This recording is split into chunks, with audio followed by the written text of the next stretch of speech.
Every single night, while most of the world sleeps, America's highways come alive.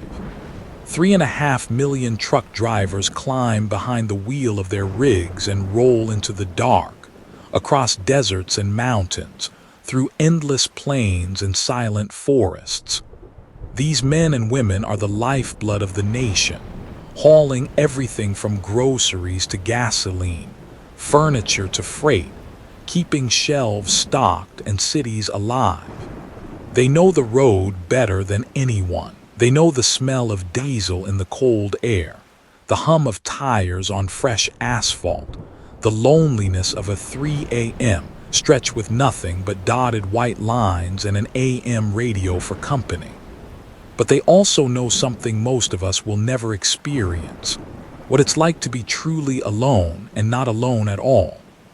Out there, beyond the glow of civilization, strange things happen. Stories that never make the news, whispers passed between drivers at rest stops over burnt coffee, tales of voices over CB radios from people long dead, lights that stalk semis through the desert, empty towns that shouldn't exist, glowing under a full moon, trucks that idle forever with no driver inside, things that crawl into your mirrors, slip under your skin, and make you question if the reflection staring back at you is even yours anymore. These are not urban legends born in diners or ghost stories polished for Hollywood. They are first-hand accounts, told by drivers who live and breathe the road, people trained to notice every detail of their rigs, every sound, every mile marker. When a trucker says they saw something impossible, they mean it. When they swear a stretch of highway feels cursed, you listen. Because if anyone knows where the veil between this world and the next gets thin, it's them. Tonight, you're about to hear 11 of their stories. Real voices, real roads, real encounters that left even seasoned drivers white-knuckled, praying for dawn. They're not meant to scare you with cheap thrills. They are warnings, confessions, and sometimes invitations. So buckle in. Keep an eye on your mirrors. And if your CB crackles with a voice calling your name, maybe don't answer. This is Voices from the Other Side, a channel dedicated to true stories from the edge of reality, where ordinary people step into extraordinary darkness. If you love tales that blur the line between fact and nightmare, if you want more stories from the men and women who know every secret mile of America's backroads, hit that subscribe button, tap the like, and share this with someone who drives those lonely stretches late at night. It's free, it helps us keep the wheels turning, and it makes sure you won't miss the next transmission from the other side. Now settle in, turn up the volume, and let's roll straight into our first story, The Mile of Glass. They say truckers see everything on the road. Truth is, we see more than everything. After enough years behind the wheel, your eyes start cataloging every detail. The faint glow of a gas station sign 10 miles away, the way a semi's trailer bobs in crosswinds, the exact shade of red a brake light makes when someone's panicking. But every once in a while, you see something that doesn't belong in this world at all. That night, I was headed east on I-70, dead center of the Colorado High Plains, hauling a refrigerated trailer packed with medical vaccines. It was one of those rush deliveries with a big fat bonus if you made it ahead of schedule. My dispatcher had drilled it into me. No stops except fuel, no excuses. The cargo was worth more than I'd make in 10 years. The sky was clear when I left Grand Junction. The weather report warned of snow squalls moving through the Rockies, but by the time I descended into the plains, it was just an ocean of stars. Out there, there's nothing between you and the heavens. No trees, no hills, just straight blacktop cutting through flat land. It was around 2:00 a.m. that dead hour when even truck stops feel abandoned. The first sign something was wrong came about 40 miles east of Limit. I'd been cruising at 70 mph, sipping lukewarm coffee from a dented thermos, when flakes appeared in my headlights. At first, I wasn't surprised. Colorado weather changes faster than dispatch deadlines. But the snow didn't fall like normal snow. It came straight at me in perfect lines, like someone had turned the road into a tunnel of glass and was blowing frost straight through it. My wipers groaned across the windshield, squealing like I'd turned them on without moisture. The view through the glass was whiteout conditions, blinding, swirling flakes thick as rice. But when I glanced at the driver's side window, the world outside was crystal clear. Stars glittered. The moon lit empty prairie. My side mirrors showed bone-dry pavement stretching back into forever. "What the hell?" I muttered, slowing to 60. I cracked the window. Cold air bit my face, but there were no flakes hitting my cheek, no wetness in the wind. I reached a hand out, nothing, dry air. A CB squawk startled me. "Breaker, eastbound rig around mile marker 282, a gravelly voice said. "You got a copy?" I grabbed the mic. "Yeah, go ahead. This is westbound Jackknife, just past you. Road's clear, driver. Not a damn flake. What are you slowing down for?" I stared through my windshield at the blizzard that only I could see. "You sure about that, Jackknife? I'm getting slammed over here." Jackknife chuckled. "Driver, I'm staring at your trailer lights in my mirror. Not a speck of snow out here. You feeling okay?" I swallowed hard. Yeah, maybe just tired." "Copy that. Keep the shiny side up." The CB hissed back into static. I flicked my brights. The snow thickened instantly, like I'd shined light into fog. The wipers shrieked again, scraping over perfectly dry glass.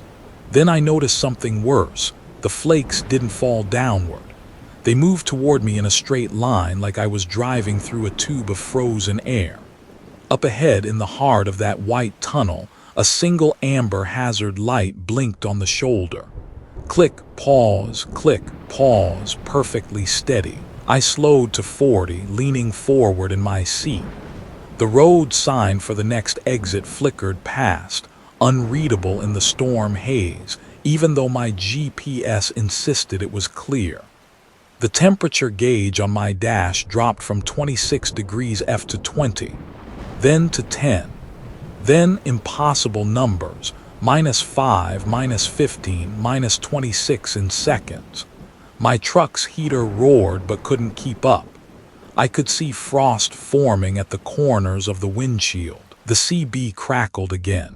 But this time no one used a handle, just a voice. "Pull in," it whispered. Static chewed the words. "Warmth." My fingers tightened on the steering wheel. "Say again?" I asked. No response, just soft static that almost sounded like breathing. The hazard light grew closer. A lone vehicle sat on the shoulder, a dark silhouette against the flashing amber. Maybe an old SUV or pickup, hard to tell through the snow. I slowed to 25 mph, hazard lights blinking in rhythm with the other. Something about that vehicle made me uneasy. It was too still. No exhaust plumes in the cold.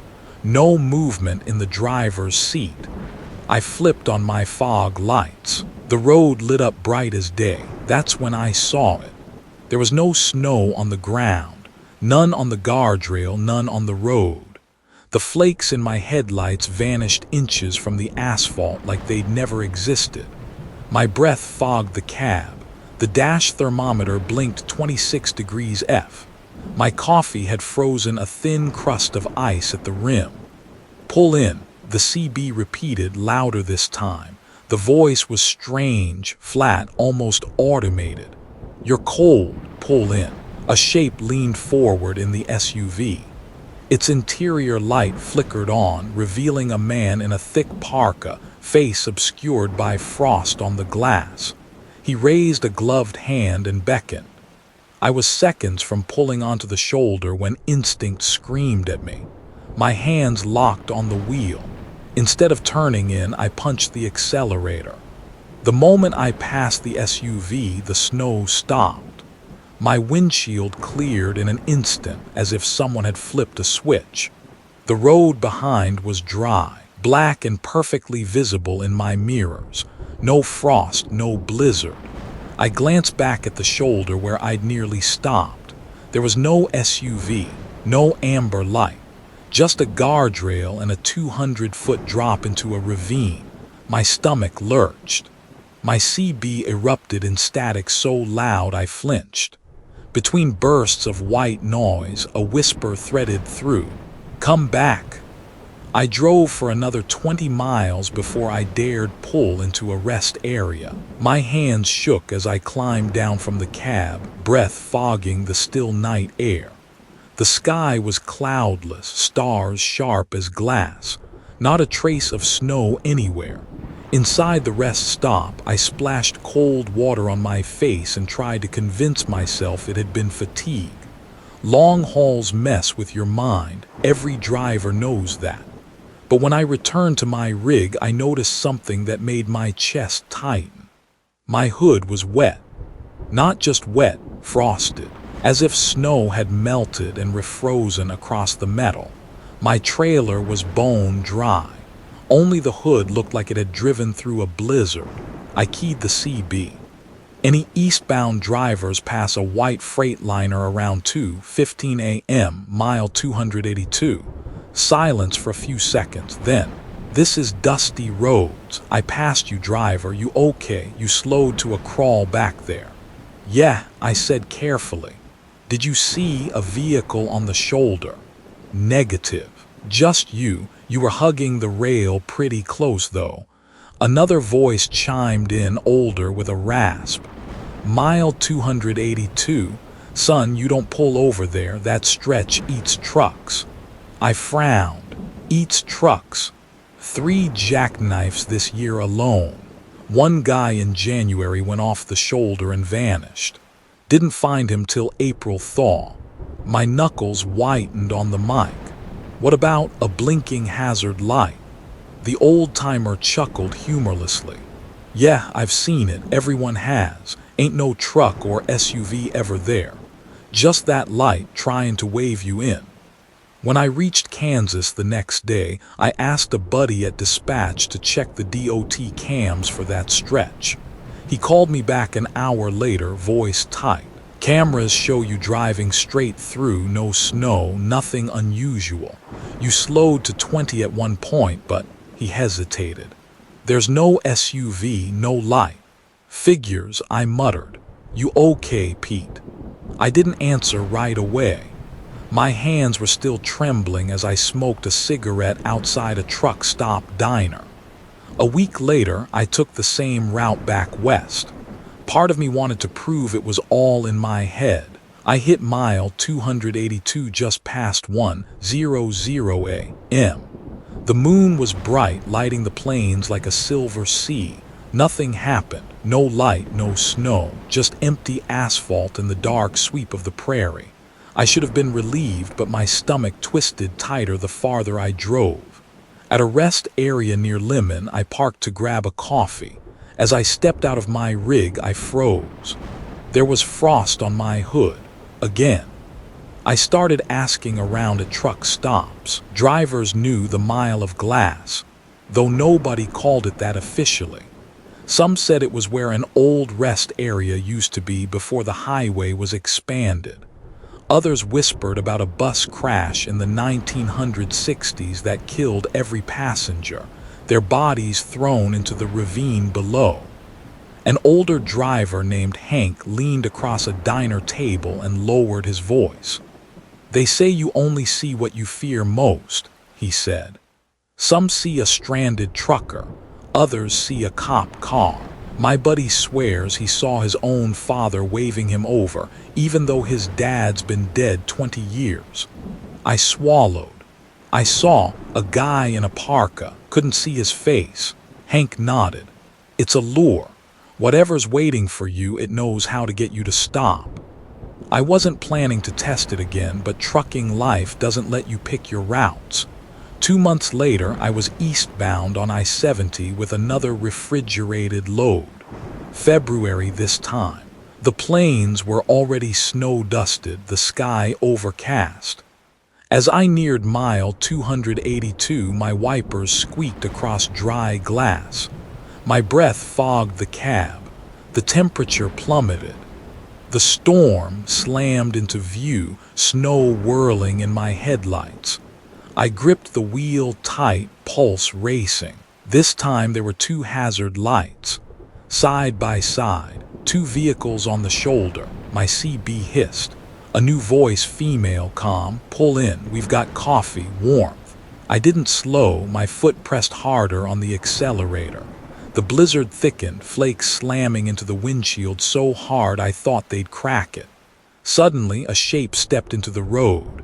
A woman in a winter coat, hair whipping in the storm. She held her arms out, pleading. I jerked the wheel, swerving around her. My trailer fishtailed, but I managed to straighten out. In the mirror, she was gone. The lights were gone. The road was dry.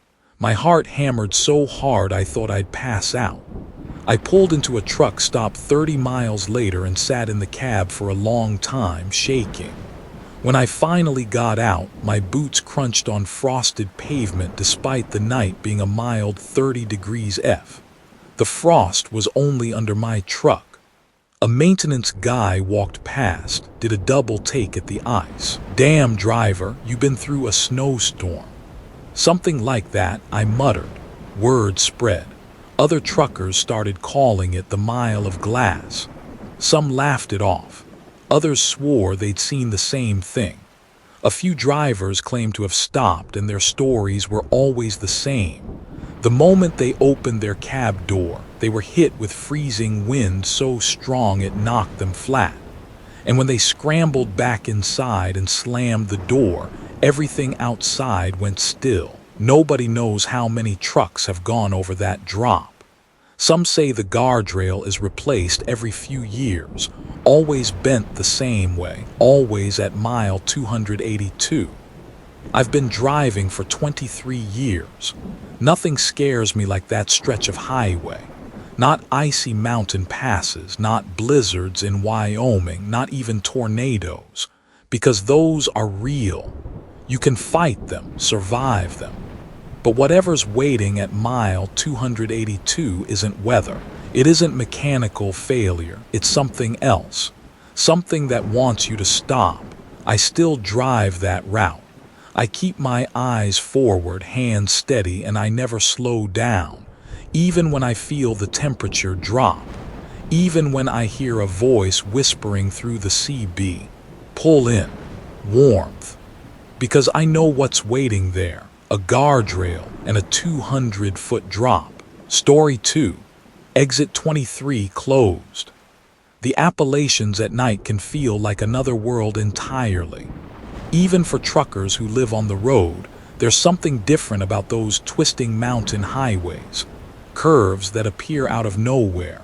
Cliffs that drop into blackness, fog that hangs low and heavy like the mountains themselves are exhaling. That night, I was eastbound on I-64, trying to make Charleston before dawn with a load of pallets for a distribution center. It was a Tuesday in early November, cold but not yet snowing, and I was running low on fuel.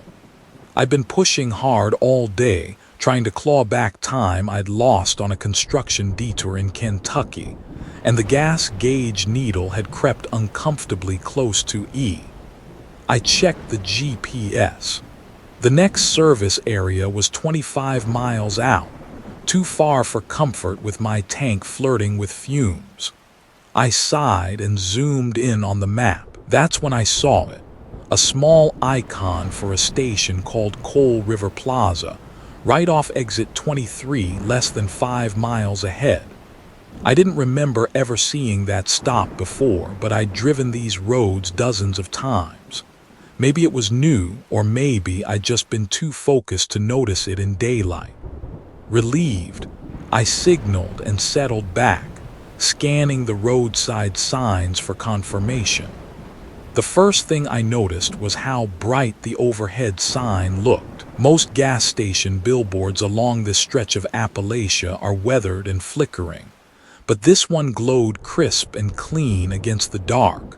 White block letters spelling Coal River Plaza with an arrow pointing to the exit.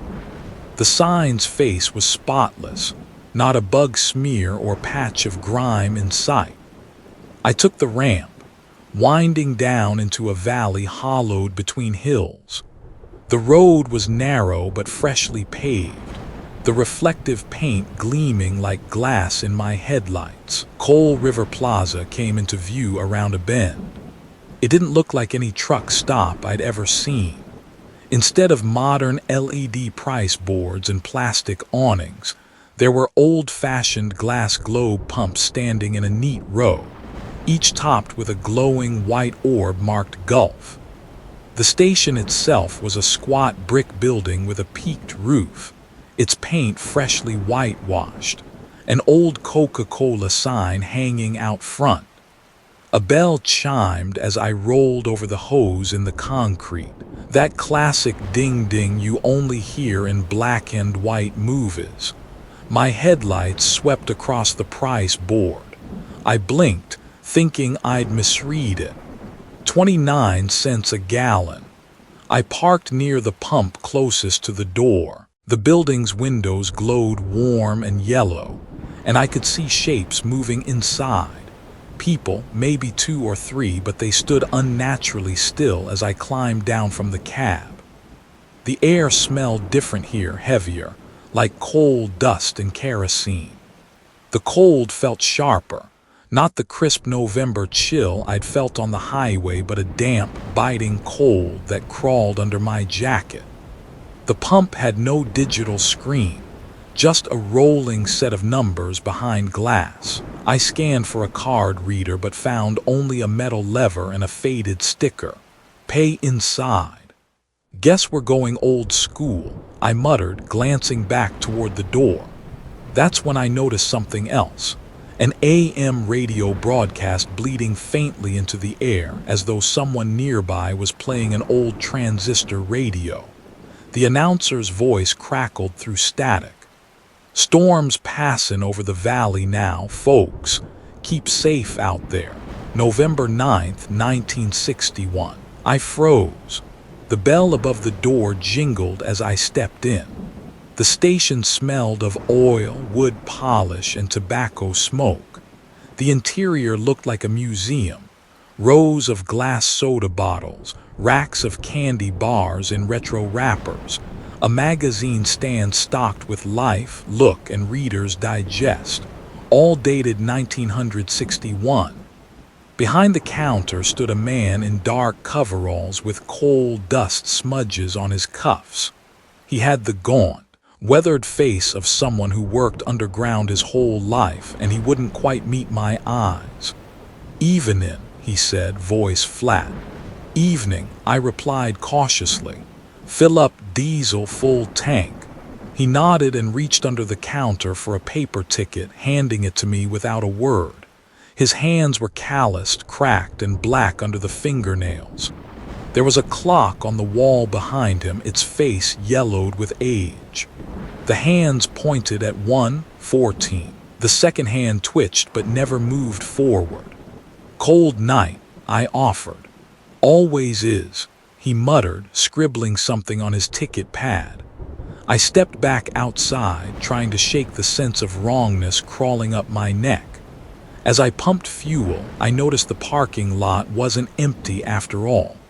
Several cars were parked near the edge of the plaza, all vintage models, Chevrolets and Fords with rounded fenders and chrome bumpers gleaming like new. Figures stood beside each vehicle. At first, I thought they were other travelers stretching their legs, but they didn't move. Just stood there, facing away, their postures stiff. I kept my eyes on the pump gauge, which ticked with a rhythmic ka-chunk, ka-chunk.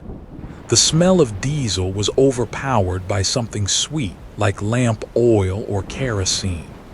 I finished fueling, hung up the nozzle, and turned back toward the building. That's when I froze. The figures by the cars had turned around. Every single one of them was now facing me, perfectly still, their faces pale and smiling, too wide. The bell jingled again as I stepped back inside. The attendant looked up briefly, expression blank. "All set," I said, sliding the ticket toward him. He took it, punched numbers into a brass cash register, and handed me a receipt printed in purple mimeograph ink. The smell of the chemicals was sharp, like a school worksheet from decades ago. The date at the top read, Nov 9, 1961.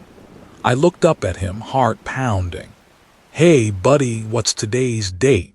He paused, eyes flicking to mine for the first time.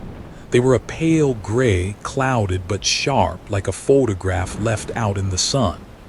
"November 9th, he said softly. I swallowed. "And the year?" He didn't answer. Something made me turn around. The people outside were pressed against the glass windows, their hands flat on the glass, those frozen smiles inches from my face. Their eyes glimmered under the harsh yellow light, wide and unblinking. "Sir," I said to the attendant, voice cracking, "what is this?" He didn't move, didn't even blink. The clock ticked once. A single loud clack. All at once the room went silent. No hum of refrigeration units, no shuffle of movement outside, not even the faint buzz of fluorescent lights. Then in perfect unison, the people at the windows all tilted their heads to the side, just a few degrees, like dolls being adjusted on a shelf. I bolted for the door. The bell above it didn't ring this time. Outside, the figures stepped back to form a path between me and my truck. They didn't speak. Their smiles never faltered. I ran. My boots slapped against the pavement, echoing too loudly in the still night. The sweet smell of kerosene grew stronger with every breath. I climbed into my cab, slammed the door, and jammed the key into the ignition. The engine roared to life. As I shifted into gear, something moved in my periphery. All the figures were closer now, lined along the exit ramp like statues, watching me leave. The on-ramp curved sharply, climbing back toward the interstate. I risked one glance in the mirror. The plaza was gone. In its place was a blank hillside, overgrown with weeds and scattered saplings. The glowing pumps, the building, the cars, the people, everything had vanished. I gripped the wheel tighter, merging back onto I-64. The radio, which had been silent the whole time, crackled to life. A modern DJ's voice announced weather conditions for Charleston: clear skies, light wind, no storms anywhere nearby. My chest ached from holding my breath. I drove until sunrise before pulling into a truck stop outside Beckley. The light of dawn felt unreal after that nightmare. As I stepped down from the cab, I noticed a faint sheen on my hands. I rubbed my fingers together. They were slick with oil, but not the kind I was used to. This smelled like lamp oil, sharp and chemical, clinging to my skin even after I scrubbed them in the restroom. I walked back to check the fuel cap. The smell wafted up immediately. My tank was full of diesel, but laced with something else, something sweet. I couldn't shake it. At breakfast, I asked a group of local drivers about Coal River Plaza. Most shook their heads. "Exit 23, one said, frowning. "Ain't no exit 23 on this stretch. Goes from 22 to 24, always has." Another older man with a gray beard leaned forward.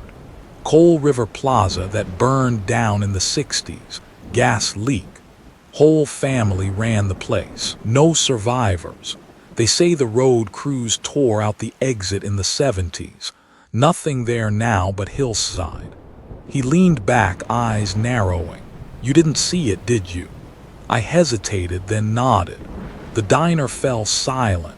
That evening at a rest stop in Virginia, I finally checked my dash cam footage. Most of the recording showed nothing unusual, just a dark stretch of interstate. But when I scrolled to the moment I took the ramp, the screen glitched. Static filled the frame for exactly 14 seconds. Then, for a single still frame, the plaza appeared. But it wasn't like I'd seen it. The pumps were burned out husks, glass shattered. The station roof was caved in, blackened by fire. The cars in the lot were charred skeletons. And the figures, there were figures, all right, but they weren't smiling. Their faces were blurred streaks of pale light, arms reaching out as if frozen mid-screen. The next frame jumped back to static. I pulled out the paper receipt from my pocket. The mimeograph ink was smudged, but the date was still clear. Nov 9, 1961. I turned it over. On the back, in neat handwriting, was a single sentence. "Come back any time, driver." The next week, I stopped at a historical society in Charleston during some downtime. The archivist didn't even blink when I asked about Coal River Plaza. "Ah, the fire," she said softly, pulling a folder of newspaper clippings. The top headline read, "Fuel leak ignites, 5 dead at family-run station." The date was November 9, 1961. The photos were grainy, but I recognized the building's shape. Same peaked roof, same Coca-Cola sign. One picture showed the burned pumps lined up in a row, shattered glass globes glinting in the sun. I asked when the highway exit was removed. She checked a ledger. 1972, she said. They said it wasn't safe anymore, rebuilt the hillside. She paused, noticing my expression. "Why do you ask?" "Just curious," I lied. Weeks passed, but the smell never left my truck. No matter how many times I cleaned the tank or changed filters, there was always a faint, sweet scent of lamp oil when I filled up. Mechanics shrugged it off as contamination, but nothing explained why the smell got stronger every time I drove through that stretch of I-64. Sometimes, late at night, I'll see a glow through the trees where the exit used to be. Just for a moment, a flicker of warm yellow light in the dark mountains. I keep my eyes forward. I never slow down. But every time I pass that spot, the radio hisses with faint static. And if I listen closely enough, I can hear a man's voice under the static, calm and matter-of-fact, like a radio host reading the weather. "Storms passin' over the valley now, folks. Keep safe out there, November 9th, 1961. And I smell lamp oil." Story 3, County Line Bridge. They tell you a lot of rules when you start hauling across the Gulf states, where the scales hide, which parish roads flood first, which shortcuts save you an hour, and which ones cost you a day and a half. But there's one rule I didn't hear until it was too late, and now I pass it on the way folks hand over a blessed medal. If she won't leave footprints on a wet bridge, you keep going. It was one of those bayou nights that feel older than the interstate. Heat reeking out of the cypress even after midnight, fog strung low like spider silk along the water. I was eastbound with a reefer full of shrimp packed in ice, rolling out of Terrebonne Parish after a late pickup. The plan was to run graveyard toward Baton Rouge and catch I-10 before dawn. Shrimp doesn't wait, neither do brokers. The cab smelled like brine and coffee. My headset sat crooked under my cap. Outside, frogs worked through a hymn book of croaks, and something big turned in the black water every so often with a flat slap that shivered the glass. The GPS said stay on 90, but the bayou gives you road hunger. You get itchy for the old routes, the 2 lanes that remember your grandfather's tires. I'd heard you could shave 20 minutes if you left 90 for Parish Blacktop, where the map still called it County Line Road. Leftover name from the days when folks around here pretended they had counties like everyone else. The sign was hand-painted and leaned like it had survived 3 hurricanes. County Line Bridge next left. Under it, a smaller board with pellet holes. Weight limit enforced.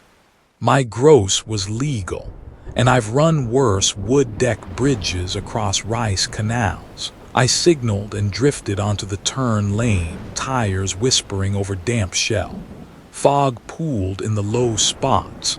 Spanish moss brushed the mirror like old women's hair. I throttled down to 40, then 30. The highway glow behind me sank into the trees.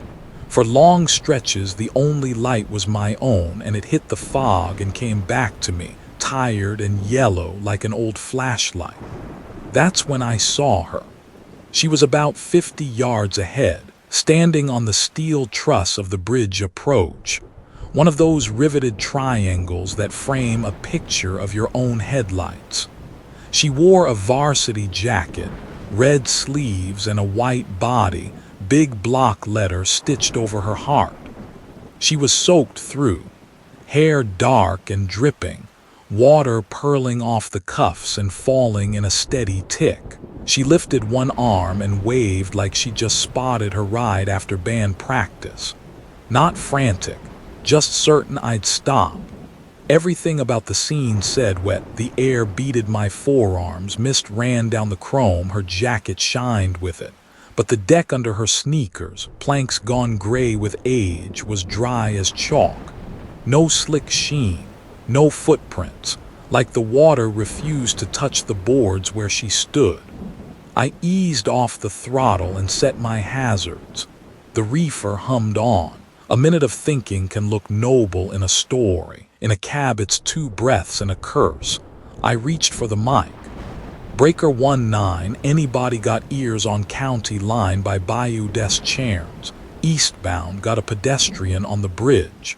Static ground its teeth for a second. Then a voice came back low and local. Anybody raised on Louisiana radio could place the accent for a parish deputy without seeing the badge. Driver, this is St. Martin Parish. Say again you're 20. County Line Road. Bridge over the bayou, got a teenage female on the truss, varsity jacket, you got anyone reported missing? The reply was fast and flat. Negative on that crossing, driver, that bridge is closed since '98, washed out, there ain't no deck left to stand on. I stared at the girl, she stared back, head cocked like a mockingbird. Water slid off her eyelashes and vanished midair like it had nowhere to land. Copy. I said, throat dry. I got a bridge in front of me, deputy. Copy negative, he said, each syllable clipped like he was talking past his own goose flesh. You're looking at fog and memory, do not commit weight. I'm patching in wildlife and fisheries to light you up from the water. 10-4. I wanted to say thanks. I wanted to say I know bridges because I did. My old man welded trusses before the cancer got him, but I didn't say any of it. I put the mic down and put my hands on the wheel like I meant not to move, and then the girl lifted her arm higher and waggled her fingers with that soft, impatient motion. Come on, I'm cold. I nudged the truck forward a foot. When you've got 40,000 pounds of shrimp behind you, a foot is more a prayer than a measurement. The fog thickened like breath on glass. The girl didn't step back. She didn't step at all. She turned. Not her feet. Those stayed pointed toward me. Toes square to the planks that weren't wet. She turned from the waist up with this precise, careful grace until she was facing backward. Toward the midspan I could barely see while her shoes didn't move.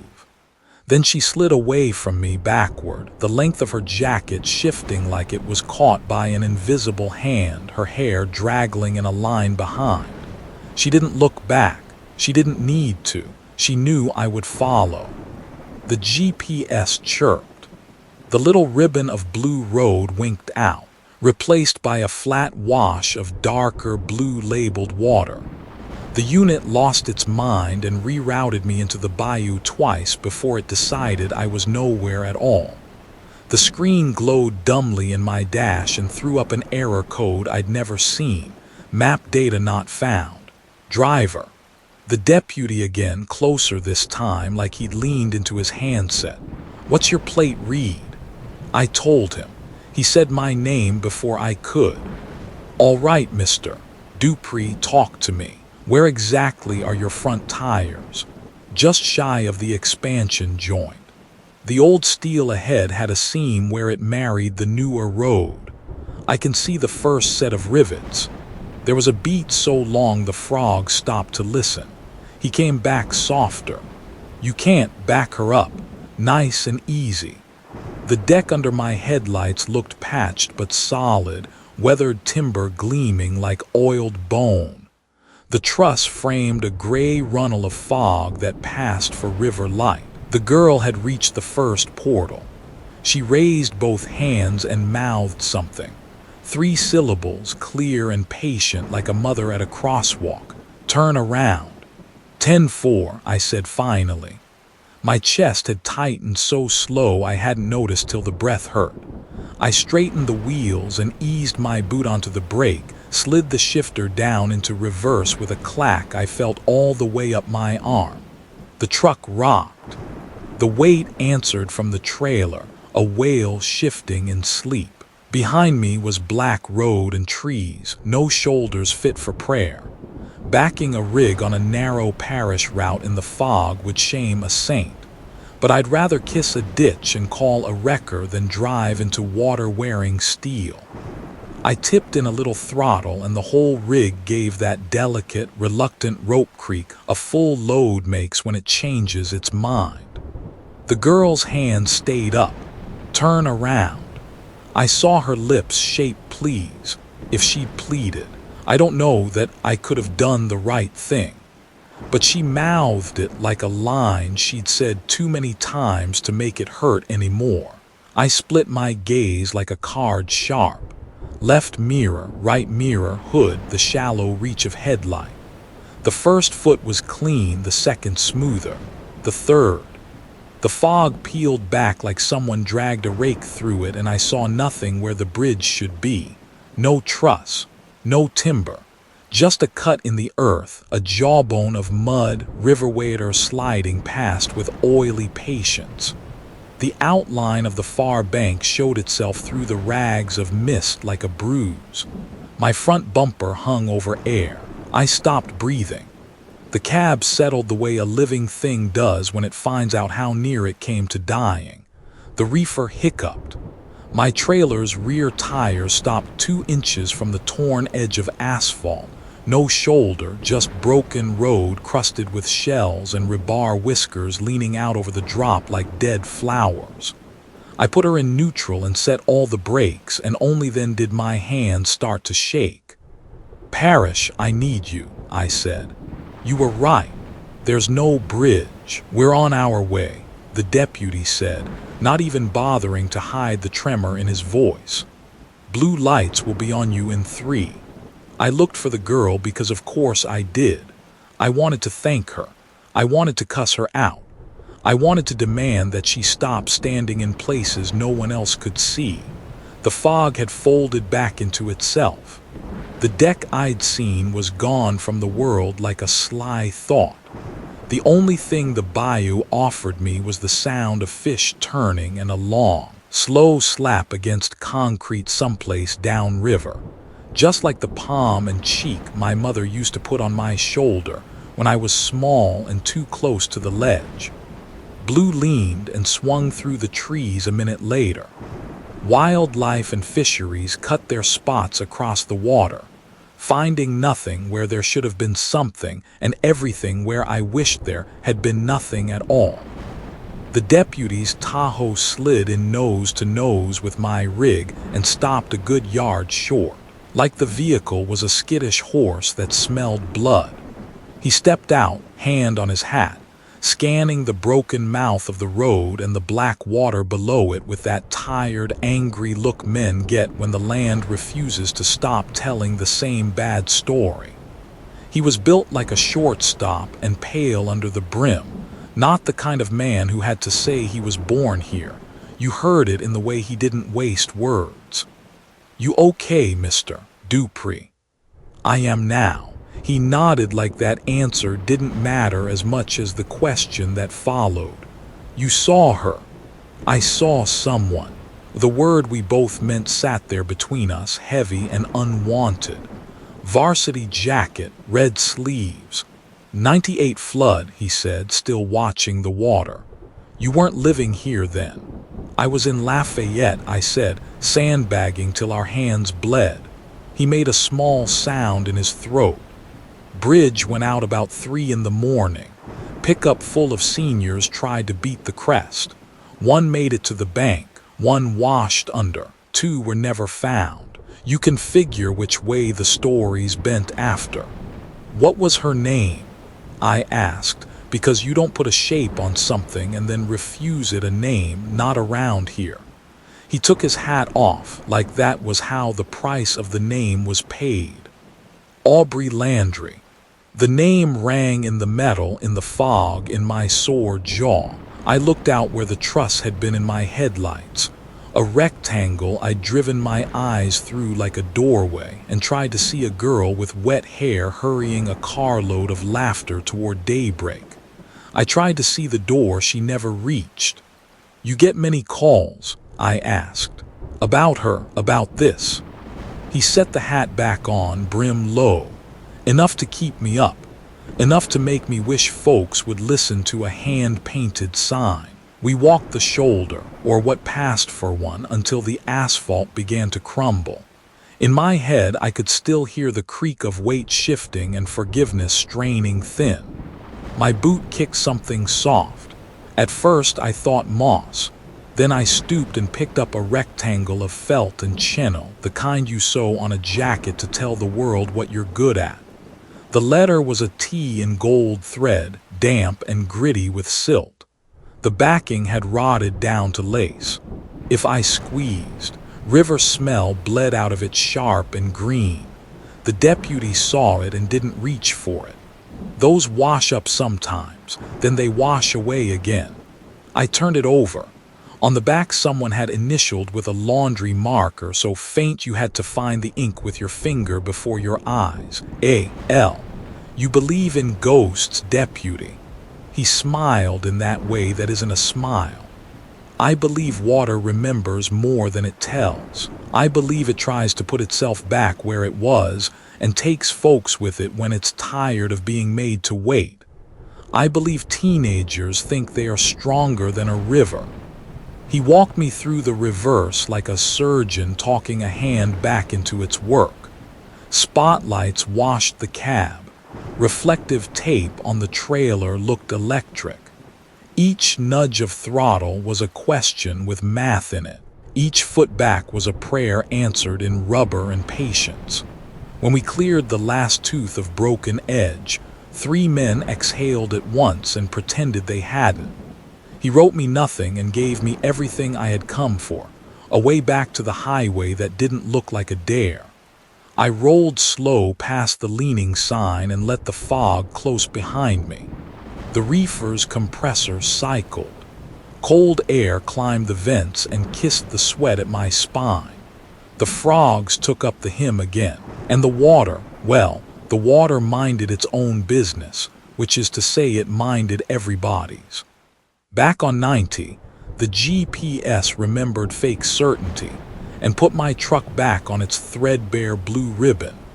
Red taillights stitched east ahead of me like an ambulance's laces. I drove until the sky took on that bruised plum color it sometimes gets right before the Gulf decides between weather and mercy. At the truck stop outside Patterson, I killed the engine and sat until my hands felt like mine. When I climbed down, the mist on the hood beaded into perfect round droplets and quivered as if a breath had just been blown across them. The smell that rose off the grill was not diesel or shrimp or metal. It was the sharp green of river and the sweet rot of cypress knees. And under it, faint as chalk on a teacher's cuff, a powdery scent like old felt. I folded the letter patch into a sandwich bag and slid it beneath my logbook. By morning it was gone. Maybe it was never there. Maybe some things you rescue float back where they belong the second you look away. I run that road when I have to. The broker doesn't care what your heart believes. On the nights when fog hangs low enough to catch in the grill, I keep to the big road and let the old names sit.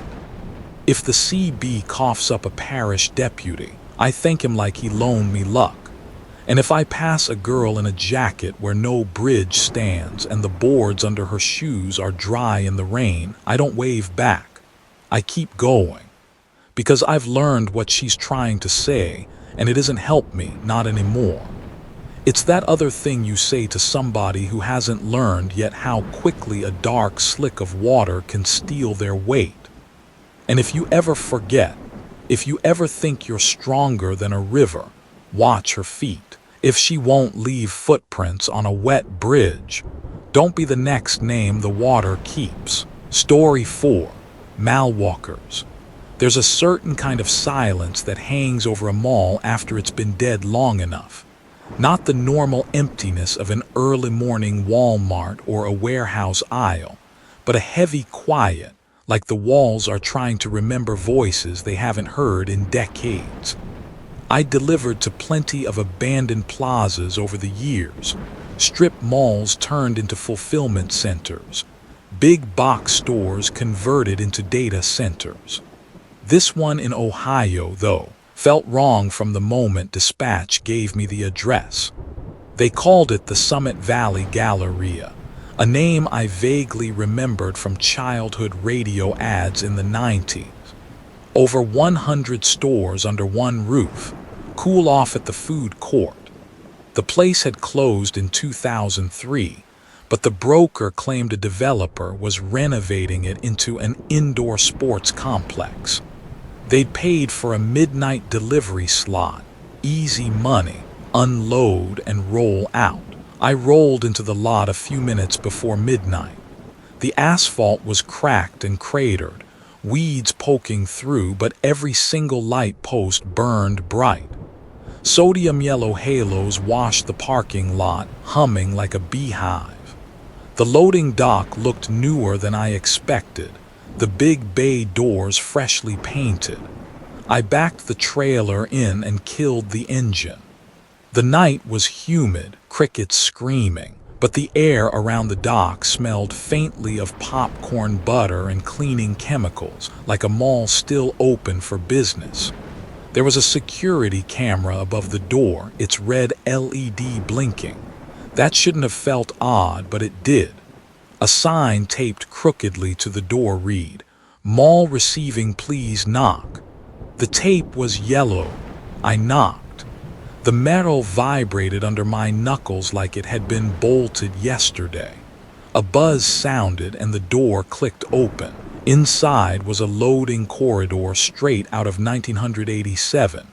Beige linoleum tiles, gray cinder block walls, and those humming fluorescent lights that make everything look jaundiced. I wheeled in my first pallet. The receiving clerk's desk was unmanned, but a neat stack of carbon copy forms sat there with a sign, "Please leave paperwork." The pen attached by chain looked brand new. A distant escalator hum echoed through the corridor, soft and mechanical. Music played faintly overhead, a synth-heavy instrumental I recognized. It took me a moment to place it, a pop hit that had debuted last week. I'd heard it on Sirius during my drive. But the version piping through the ceiling speakers wasn't the radio cut. It sounded older, grainy, hollow, like a mall tape recorded from a cassette deck in 1987. My skin prickled.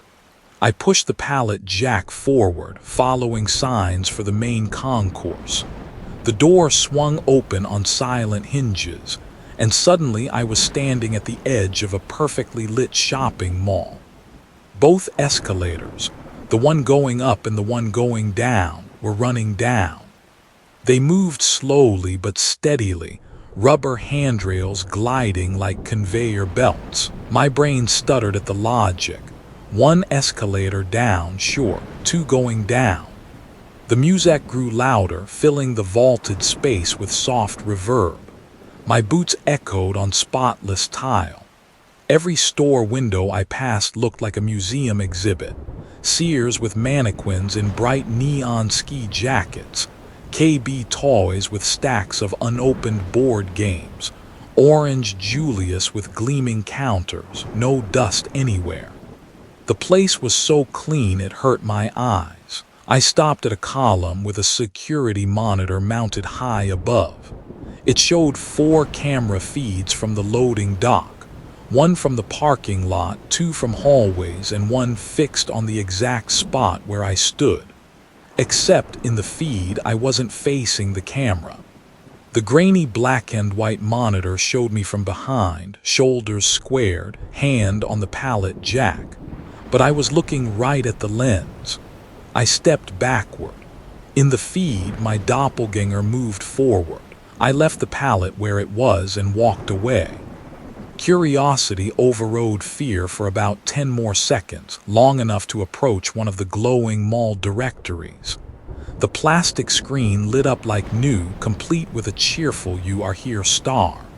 The store names read like a history lesson: Walden Books, Radio Shack, Gadzooks, The Gap. A chill went through me when I saw the bottom legend. Opening hours, 9:00 a.m. 9:00 p.m. November 1988. I spun around. The atrium glass gleamed ahead. Figures pressed close to it, silhouettes against the light. At first, I thought it was a reflection. Then they breathed. Fog bloomed across the glass from the inside. Mannequins in winter coats stood in tight formation, shoulder to shoulder. Their faces were pale and featureless, but each breath puffed white mist. I stared, frozen, as one raised a hand and tapped the glass. The tap echoed through the atrium like a gunshot. I bolted back toward the receiving area. The paperwork I'd left on the clerk's desk had been stamped "Received" 3 times. The time stamp read 2:07 a.m.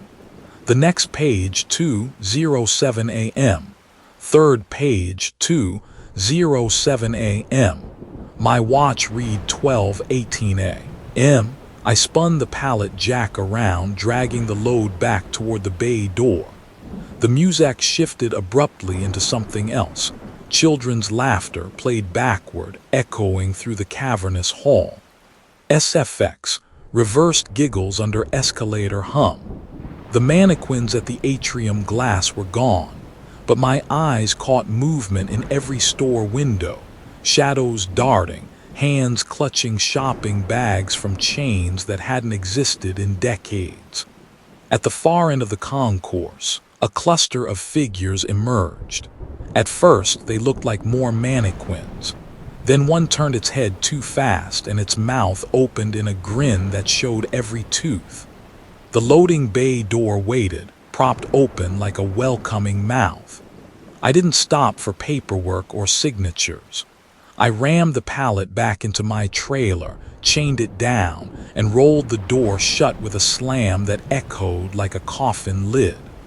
When I looked back over my shoulder, real people filled the atrium glass. Middle-aged women with teased hair, kids clutching toys, R-Us bags, men in members-only jackets.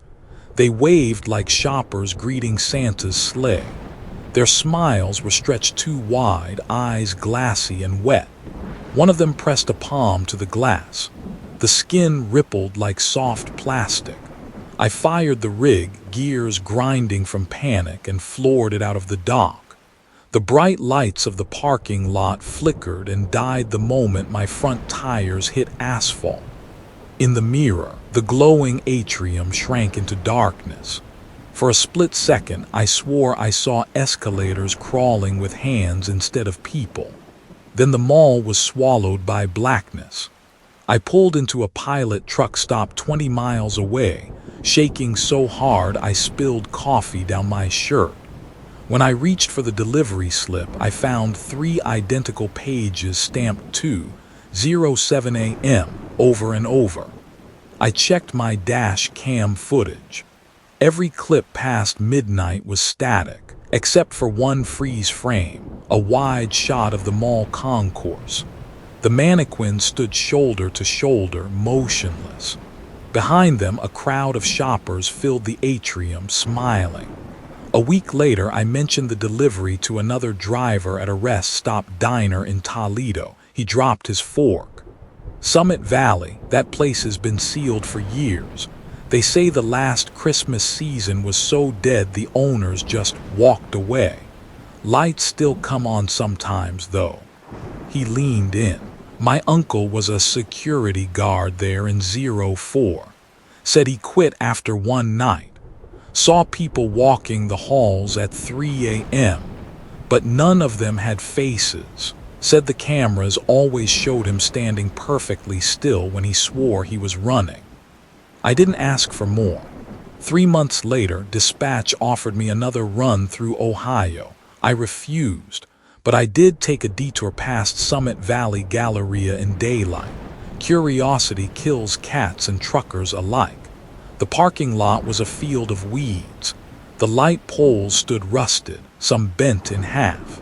The loading bay door I'd used was padlocked and covered in graffiti.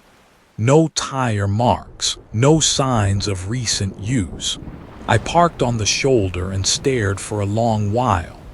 Just as I was about to leave, a breeze carried a faint sound across the lot. The soft hum of escalators running in an empty building. That night, parked hundreds of miles away, I opened my logbook to file my hours. The 3 slips from that delivery weren't there. Instead, a single Polaroid rested between the pages.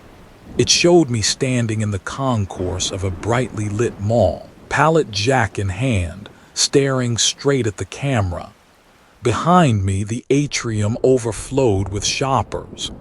Every single one of them was smiling at me. Story 5, the choir on the flats. If you've never driven I-20 at night through West Texas, you can't quite imagine the loneliness. The landscape flattens into a black ocean. No trees, no ridgelines, just a horizon that runs forever.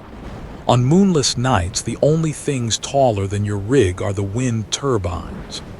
There are hundreds of them out there, white sentinels scattered across the plains, blades turning slow and steady in the desert wind. At night, each tower blinks a red beacon in perfect unison, a field of eyes winking at nothing. Most truckers hate them. I used to find comfort in their rhythm. That night, I learned better. I was westbound out of Dallas with a load of copper wire, the trailer riding heavy but still catching crosswinds that shoved me a foot across the lane if I wasn't careful. The weather report had promised steady gusts at 30 mph.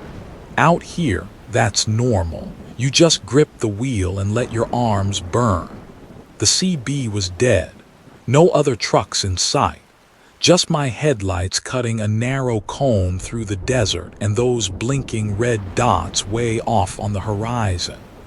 The wind screamed through the mirror brackets, rattled the cab and buffeted the trailer like invisible fists. Then, somewhere between mile marker 243 and 244, the wind stopped. It wasn't gradual. 1 second I was fighting gusts hard enough to lean on, and the next the air was still. My steering wheel felt weightless. The sudden silence pressed on my ears like driving into a vacuum. I glanced out the side window. The turbines closest to the road, Massive towers that had been spinning like clock hands moments ago were frozen. Every single blade had stopped dead, all of them aligned perfectly vertical, each tip at 12 o'clock.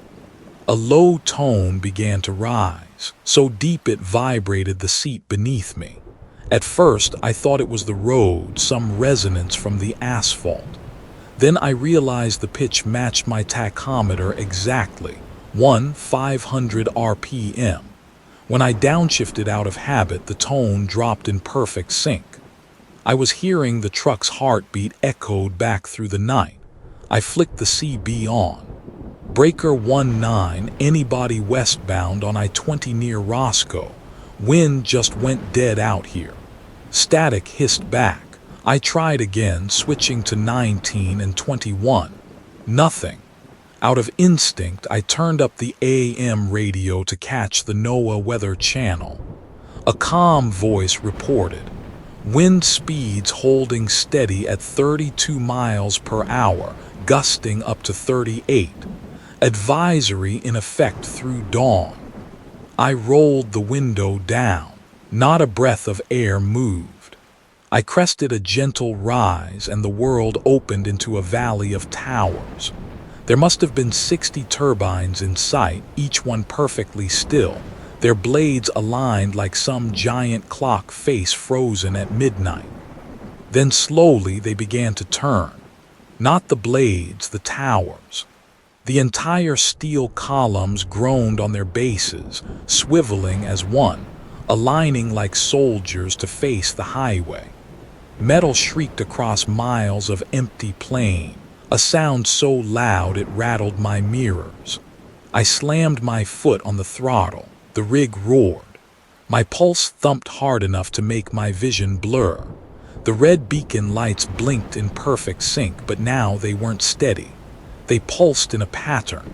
I've been on the road long enough to know Morse code when I see it. I'd learned it back in my ham radio days. The flashes spelled out my call sign, the one I used on the CB years ago, Blue Ox. No one alive should know that. I killed the CB, or tried to. The switch clicked uselessly. The speaker popped and a whispering chorus filled the cab. Not one voice, hundreds. Exit now, they said, layered, overlapping, distorted like wind through a canyon. Exit now, exit now. There was an off-ramp coming up, a narrow county road exit barely lit. Every nerve in my body screamed at me to take it, get off. Leave the highway, obey whatever this was. Instead, I clenched the wheel and drove straight. The whispers surged into static so loud it felt like sand in my teeth. Then, just as suddenly, they stopped. In the mirror, I saw one of the towers tip. It fell in slow motion, the massive blades cutting the air with a sound like a Doppler hoop from hell. The ground shook through my tires. I swerved, convinced it was coming down across the lanes. But when I checked again, the tower was upright, standing still, not a dent in sight. It was like watching footage on a VHS tape, rewound and played back at double speed. I buried the throttle. The speedometer climbed past 80. My trailer fishtailed slightly, but I didn't care. I just wanted out of that valley. As I tore west, the beacon lights behind me began flashing again, faster this time. I didn't look for patterns. I kept my eyes on the black ribbon of highway unspooling in my headlights. Finally, after 10 eternal miles, the towers fell away behind me, swallowed by the desert night. The wind returned all at once, slamming the rig sideways so hard I almost jackknifed. I pulled into a Love's truck stop in Monaghan, shaking so badly I nearly dropped my keys. I sat in the cab for a long time, engine off, sweat cooling on my neck. Eventually, I grabbed my dash cam to check the footage. I needed proof. The video showed nothing. No flashing beacons, no turning towers, not even the row of turbines I knew I'd passed. Just a black expanse of desert, my headlights reflecting off empty road. Even the wind noise was gone. The recording was silent. I mentioned the experience to an older trucker over breakfast. He chewed his egg slowly, eyes fixed on mine. "You ever hear of the Roscoe Flats Choir?" he asked. "No," I said. He leaned back. "Back in the 70s, before they put up all them turbines, folks used to report weird sounds out there. Deep hums, sometimes voices.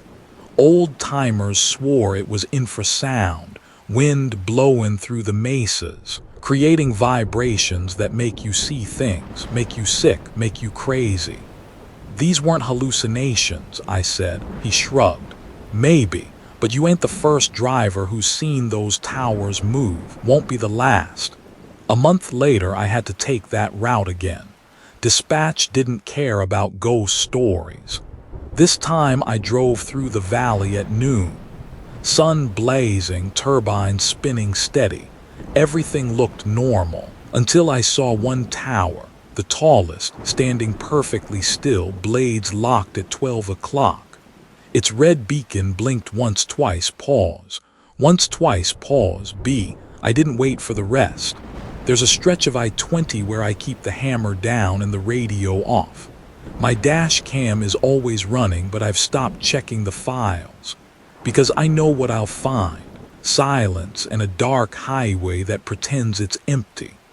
But some nights, when the crosswinds die without warning, I can feel it.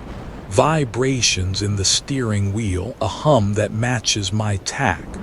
And if I glance in the mirror, I swear I see the towers turning to face me again, their lights winking like code from a forgotten world.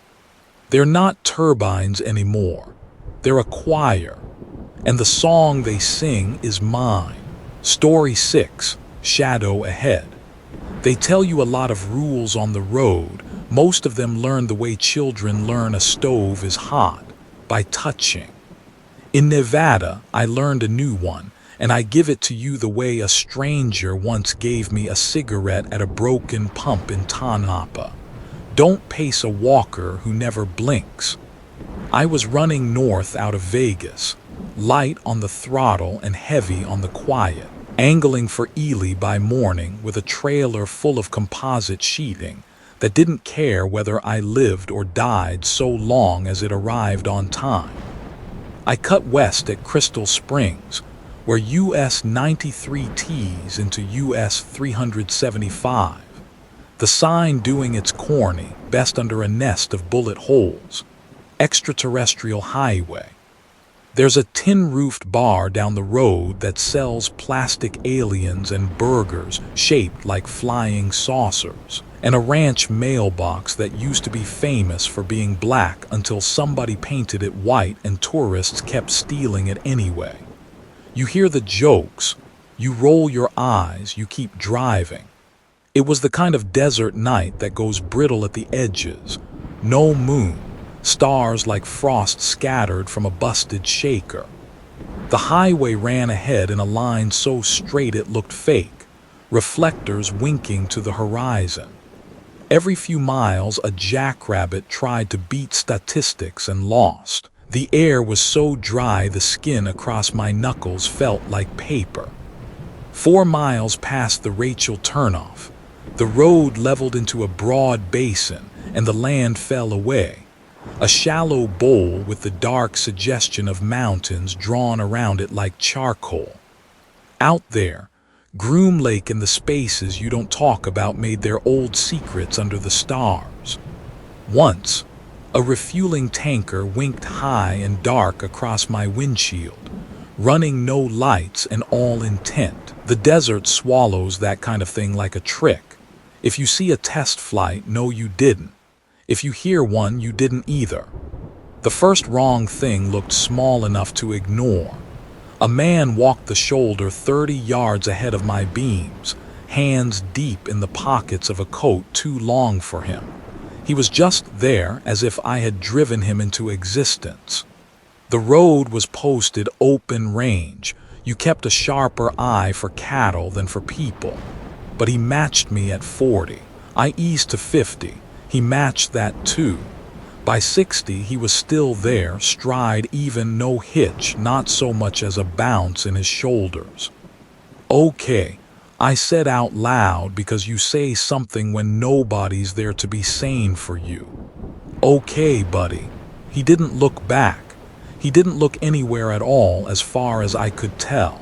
The beam lit the back of his coat in a slice of pale gray that barely separated him from the night. He had no hat, and his hair didn't move, not even when a crosswind slid under the trailer and hammered me a foot right.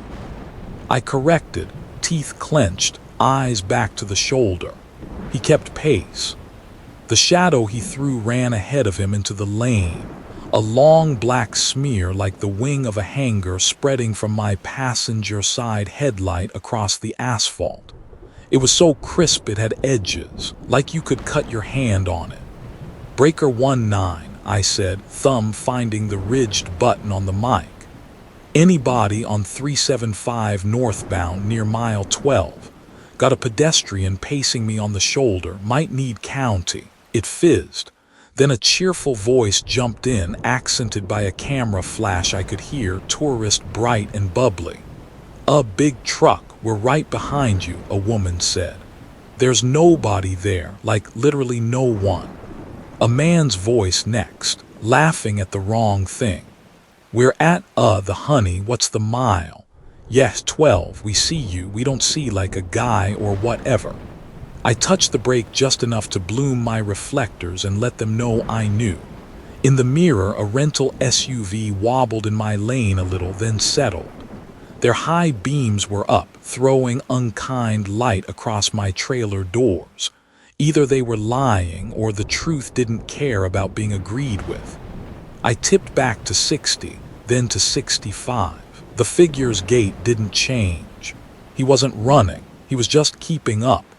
It's the kind of thing a tired brain can explain 3 different ways: night parallax, desert heat, migraines in your eyes. There are men who shoot mirages for rattlesnakes and swear they hear them die. I got ready to pass him. Think about what you do at night when something's wrong. You scoot a little left in the lane, give what you can, make the tiny calculation that keeps meat and steel from touching. I did that. The figure turned his head to follow me. He never blinked. You don't register blinking until it fails to happen. He turned, and his eyes, if that's what they were wide and dry and glassed, reflecting my light without shine. There wasn't a single closing of the lids to confirm we shared a mammal rulebook. I said, calm and easy, "Nope." He smiled, or something like it. The line of his mouth lifted at both ends like a string pulled through the dark. The couple on 19 came back in a little quieter, like maybe they'd read something off my bumper they didn't like. Big truck, you still good up there?" "I'm real good," I said. The lie tasted chalky. "Keep your distance." They did. I heard their turn signal bloop a few times and go silent. People want to see something so bad they'll die trying not to. The shadow did another wrong thing. It waved before he did. You know what a shadow is supposed to be. The obedient afterimage of a hand or head, late by a beat, never early. His wasn't obedient. The long black across my lane raised an arm in a slow arc, fingers separating like teeth on a comb. Then, like it was embarrassed to be seen, it rippled thin, and the man's arm lifted a second later to match it. I pushed to 70. The desert blurred. Old routes felt younger. The shoulder walker never broke stride. His coat didn't flap. His hair didn't lift. The stars held perfectly still as if pinned. "Big truck," the woman said gently. "Maybe pull over. People from cities think the shoulder is a friend. Out here it's a promise the desert gets to collect." I didn't answer. I watched the shadow because you learn fast to watch the thing doing the work, not the thing pretending to. At 80, my engine humming clean and steady, the shadow stepped into the lane. There was no body above it, no man. The black lay crisp and full across my hood, across the cat's eyes embedded in the asphalt, sliced at the top by the bottom of my windshield. The source, whatever had been walking at the shoulder, was gone, and yet its lack of light cut the night like a sheet across a bed. The wheel twitched under my hands. For a heartbeat, the truck wasn't a thing I managed. It was a thing deciding. I eased off, not too much, not enough to make physics angry, and let the shadow have the half lane it wanted. It led me 30 yards ahead, precise as a laser pointer across a chalkboard. County. I tried the mic again. Any unit monitoring on 375 North near 12 to 14. The radio squealed long and sharp, then went to a hiss that felt like sand grinding in teeth. "Babe," the tourist man murmured on a bleed of stray transmission, small now, afraid to be loud. "He's drifting." "I know," the woman whispered. "Don't get close." The shadow veered, slow and gentle, toward the right. The beam of my headlights widened on the pale flank of a dry lake bed. A playa that had looked like empty starlight a minute ago but now presented itself as a canvas. The shoulder lowered. Gravel hit the undercarriage like a hand pouring rice. "No," I said, to whomever had an argument with me. I could see the hard edge where the asphalt ended, the faint ripple where silt began, the tire-stealing softness of old clay. The shadow kept its same black book crisp as it slid onto the off-road and held there, cutting a dark groove across lunar flatness. I did a thing then that no driver should. I killed my headlights. The effect was a slap. The cab went from daylight to starlight. The pupils in my eyes widened in a surge I could feel. The constellation map burned into the windshield. If you've never seen how bright the Milky Way can be when everything man-made dies, you will not believe me. And that's fine. It's a river. It runs blue-white and indifferent and forever. The shadow remained. It lay on the road as precisely as if noon were above me and something stood before me to make it. My truck threw nothing. The reflectors were dead. The rental behind me hit its high beams in panic and then mercifully turned them off again when they realized it didn't help. The shadow pointed right, toward that ancient lake bed, confident as a flagman.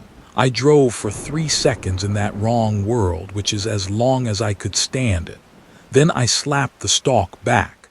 The headlights buried everything in artificial sun. The shadow was gone. So was the walker. The shoulder lay empty as the first day. The desert quit pretending it knew me. The couple on 19 started crying very softly in the privacy of their rental. Mile marker 12.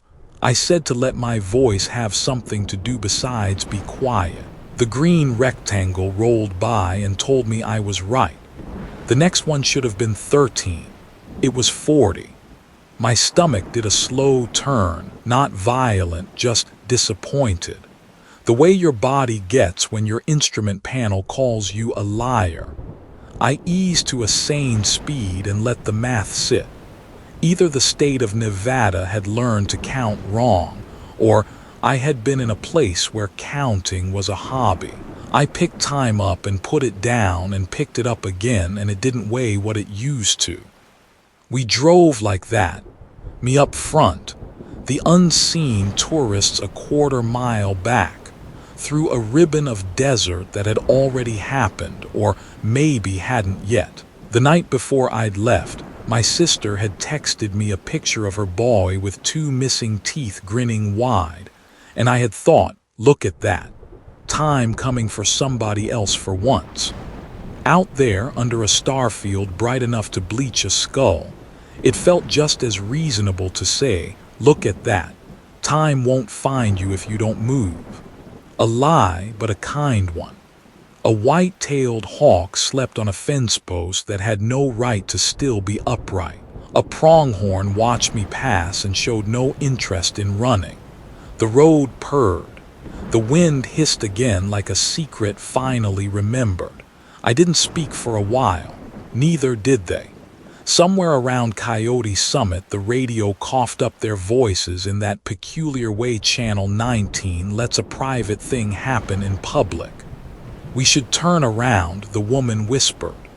"We should keep going," the man said. His voice was hoarse, like he'd been speaking a language with more consonants than he was built for. "Did you see it?" "No, me neither." Silence that didn't mean anything for a while. Then, in a small voice that made me want to buy her a cup of diner coffee and set it between her hands, she said, "He didn't have a shadow when his lights were off." "No," the man said. "He did."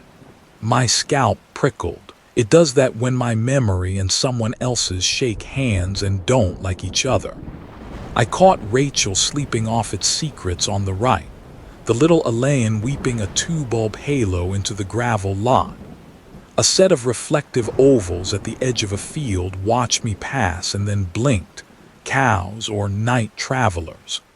At Queen City Summit, the road curled like a comma and apologized for a grade, and then unrolled again like a map a child had flattened. Somewhere near Warm Springs, the couple peeled away, maybe to a motel that wouldn't ask them to say what they'd seen.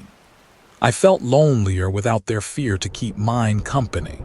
A coyote came out and loped the shoulder at 30 for a minute because he could, then laughed the way coyotes do and vanished between two creosotes. I made Ely a little after 4. The truck stop there never changes. The coffee always tastes like the pot took the war personally and swore to tell you about it. And the floor always squeaks on the second tile past the register. A gray-haired guy with a mustache like a question mark poured me a cup and pushed it closer. He watched my hands like he was doing some math of his own. "Coming by 375? He asked, real casual. "Yes, sir." He scratched his cheek. "Ever get the sense the blackout there is active? Like it ain't a color so much as a job?" I stared at him over the lip of the cup.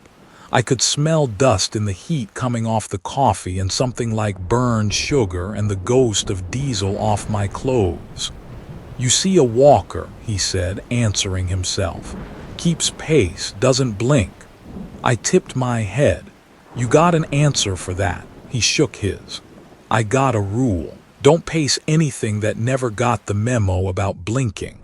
Don't follow a shadow that leads. If the markers lie, let 'em. That's their business. Ours is to keep the line in the lane and carry what we said we would." I drank, and the coffee punched me the way you want coffee to. My ears were ringing small with leftover adrenaline, a mosquito hum in the bones. It matched the note I'd heard earlier when the wind had died, and the turbines of Texas had become a choir that one time, and that's another story entirely. The desert loves to rhyme your fears, puts them in couplets so you can memorize them. Back at the truck, I checked the dash cam because that's what you do when the world acts like a rumor. It showed me a clean ribbon of asphalt, a measurable, wholesome night, mile markers stepping in order. 9, 10, 11, 40, 41. It showed me a hood washed with my own light, no black cut across it, no long thin slice like a held-out blade. It showed me line, reflector, scrub. It showed me sanity. It didn't show me the shadow. I scrolled back to where I knew the walker should have been, in the corner of the frame, down on the shoulder, coat lining the dark for me to catch. There was nothing. Not even a glitch. The sensor doesn't record what the desert won't admit it did. On the logbook line where I should have written stop, 0210, my pen made a mark that looked like a dash drawn long enough to cross a room. I left it that way. I slept like I'd been emptied out and left to dry. In the morning, I drove east and left Nevada to ring its own bells. I didn't look west when the sun came up. I didn't want to give the shadow a chance to remember me. If you run that road, and you will if the money says please, Remember this: don't pace a walker who never blinks. If your lights are off and something still throws a shadow in front of you, you're not driving in a place that wants the truth. And if your mile 12 turns into mile 40 while your wheels never stop rolling, don't waste your life arguing with arithmetic. That's not the desert lying to you. That's the desert telling you which parts of you it can count. Story 7. Fog Report. Cape Ann in November feels like the end of the map. Even when the sun's up, the sky seems worn thin, like an old photograph starting to fade.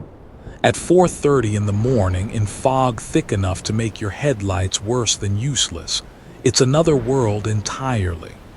I had a trailer full of iced scallops coming down from Rockport, bound for a seafood distributor in Providence. That runs a favorite among night drivers: short, scenic, and simple. But that morning the fog was so dense it was like driving through wet cotton. My wipers clicked slow and steady, useless except to push the mist from one side of the windshield to the other.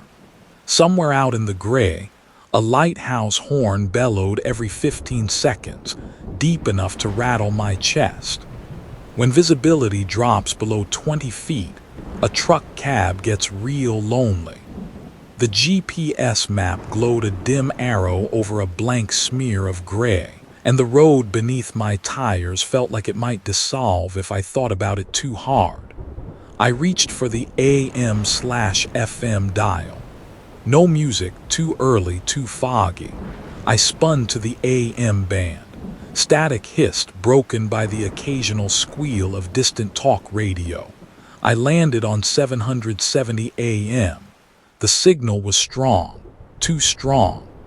Morning drive looking clear through Gloucester proper. The announcer said, voice warm, clipped New England vowels. Two-car collision reported near the rotary at Maple Neck Road, so take caution. Alternate route advised down Parker's Wharf Drive. The names caught me. Maple Neck Road hadn't been Maple Neck for decades. The city had renamed it Veterans Way in the 80s. Parker's Wharf Drive. That had been torn down for a seafood co-op before I got my CDL. I chalked it up to an oddball station rebroadcasting historical segments, but the traffic updates were too precise. No delay over the causeway, tide low and calm. The announcer continued, voice clear as if he were sitting in the passenger seat. Visibility poor, so keep those low beams on, folks. High beams'll just light up the pea soup, you know.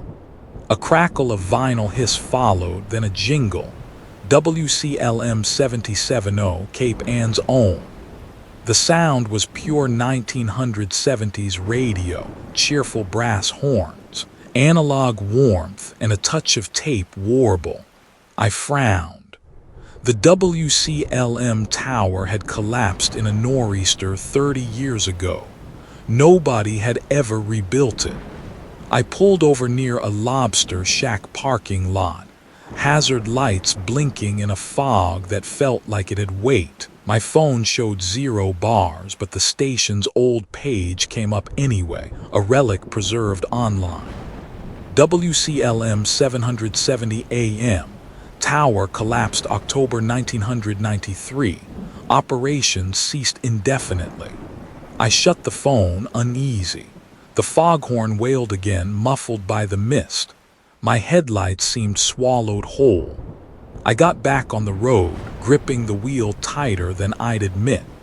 The announcer's voice returned through static, casual and pleasant. If you're out near Base Rocks tonight, watch for slick pavement near the overlook. And for our out-of-town drivers, keep it slow near the next turnoff. That's a sharp bend, friend. Something about the way he said friend made me glance at the dial. The needle glowed soft amber, steady as a heartbeat. Then the announcer read my license plate number. Clear as day. Mass plate 4 CT 995. You're coming up on that turn now. My chest went tight. That was my plate. The fog shifted around me in swirls, like someone stirring smoke. For a split second, my headlights lit a sign I didn't remember. A simple arrow, white on black, pointing left. The mist thinned enough to reveal a road splitting off the main route. Granite slabs formed a narrow causeway that stretched out over the bay. Waves lapped at both sides, black water glinting in the halogen beams. My GPS showed nothing but open water there. The road didn't exist. "Take the causeway tonight, friend," the announcer crooned softly through a crackle of static. "It'll shave 10 minutes off your run. You're safe with us, tide's low." The fog itself seemed to lean left, forming arrow shapes in the mist, pointing toward the causeway like a living thing. "Truckers on 375 South." The announcer continued, his tone friendly but urgent.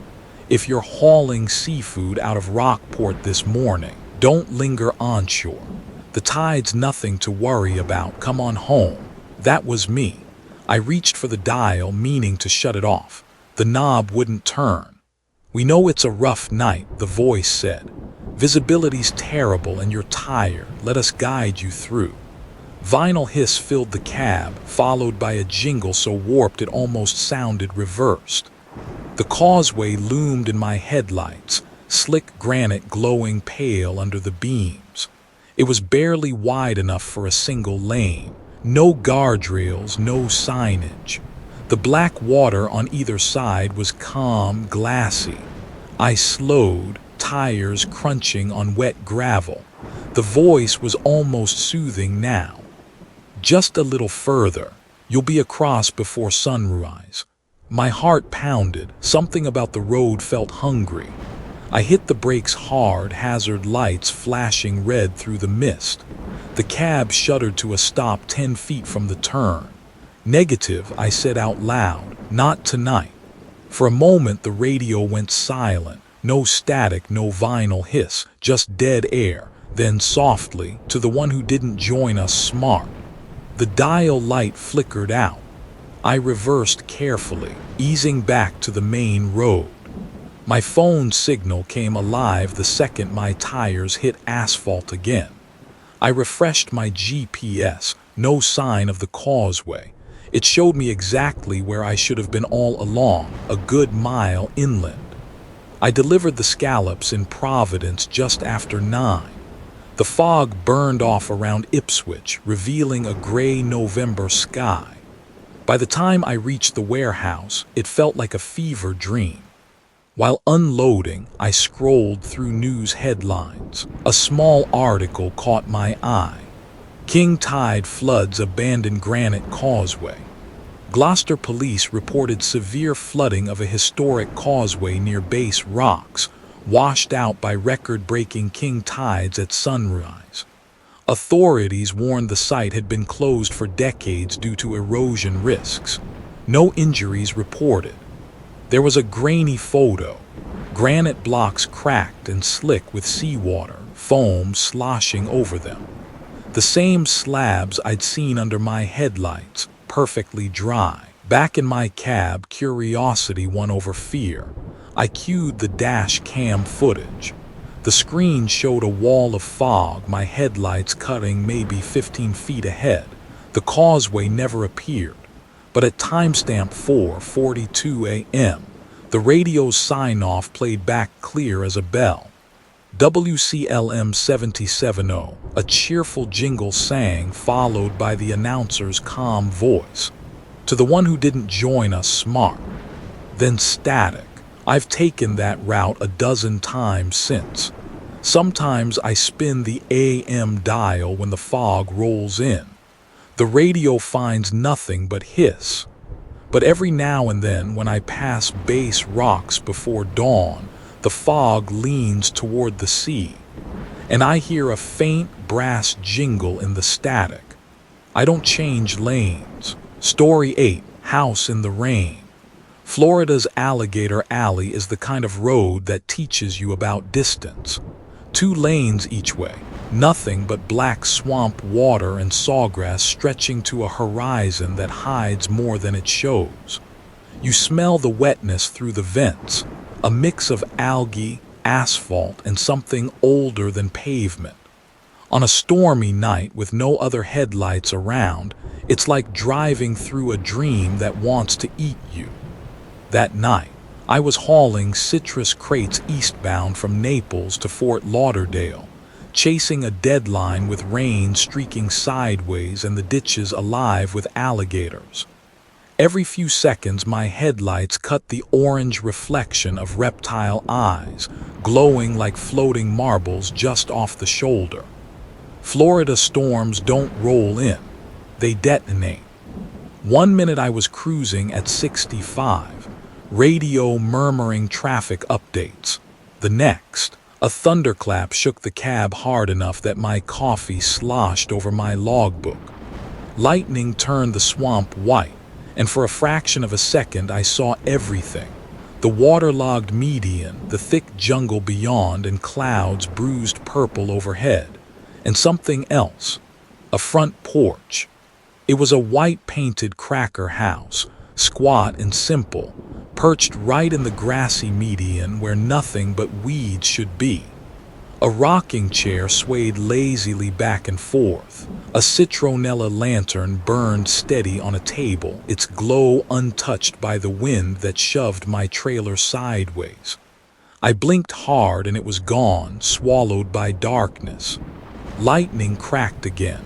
The house was still there. I grabbed the CB mic, thumbed the button.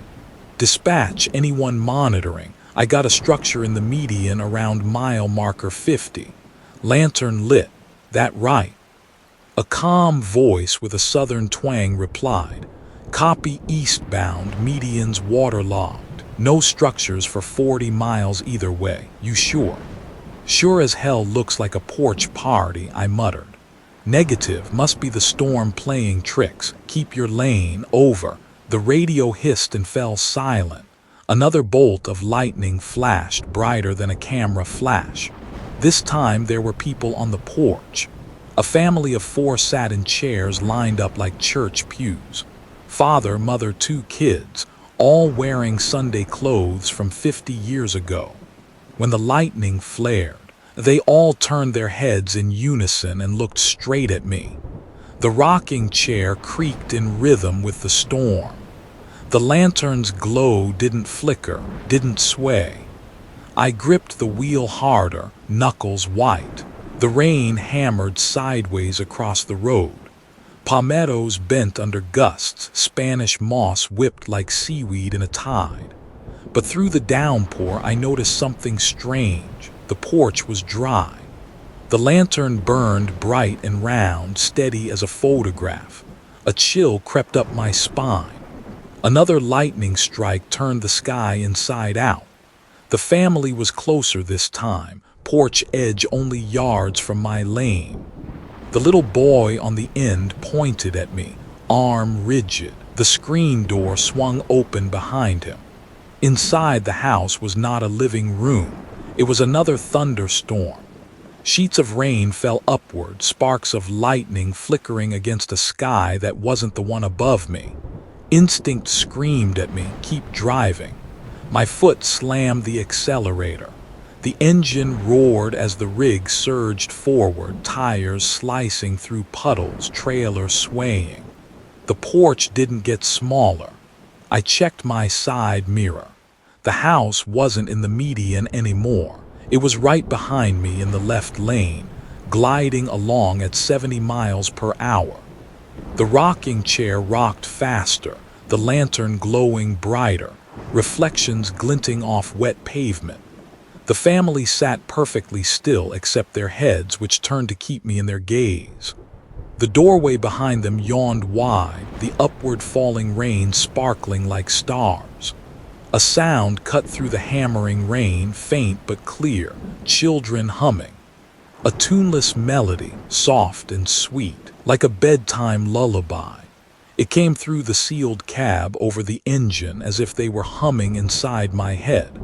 I cranked the radio to drown it out. Static answered. Mile marker 53 flashed by, then 54. My speedometer hit 80. The trailer fishtailed slightly in the standing water, and I wrestled it straight. The house floated just behind me, its lantern halo lighting the wet asphalt. Every flash of lightning showed the family's fixed smiles, wide and white. I passed marker 55. The humming grew louder. The boy on the porch stood, hand outstretched. I swore I could feel his fingers brushing the back of my neck. Then, as suddenly as it had appeared, the house was gone. The humming stopped. The only sound was my own ragged breathing and the hiss of wet tires. I eased off the gas, heart pounding. The road ahead was empty, slick black ribbon stretching into rain. In the mirrors, nothing but spray from my own tires. I drove until I reached the rest area at the edge of Broward County. Pulled over, engine idling, hands shaking on the wheel. Inside the vending machine-lit lounge, a Florida Highway Patrol trooper sat sipping coffee from a paper cup. I told him what I'd seen. He didn't laugh. "Median swamp," he said softly. "We pull gators out of there every week.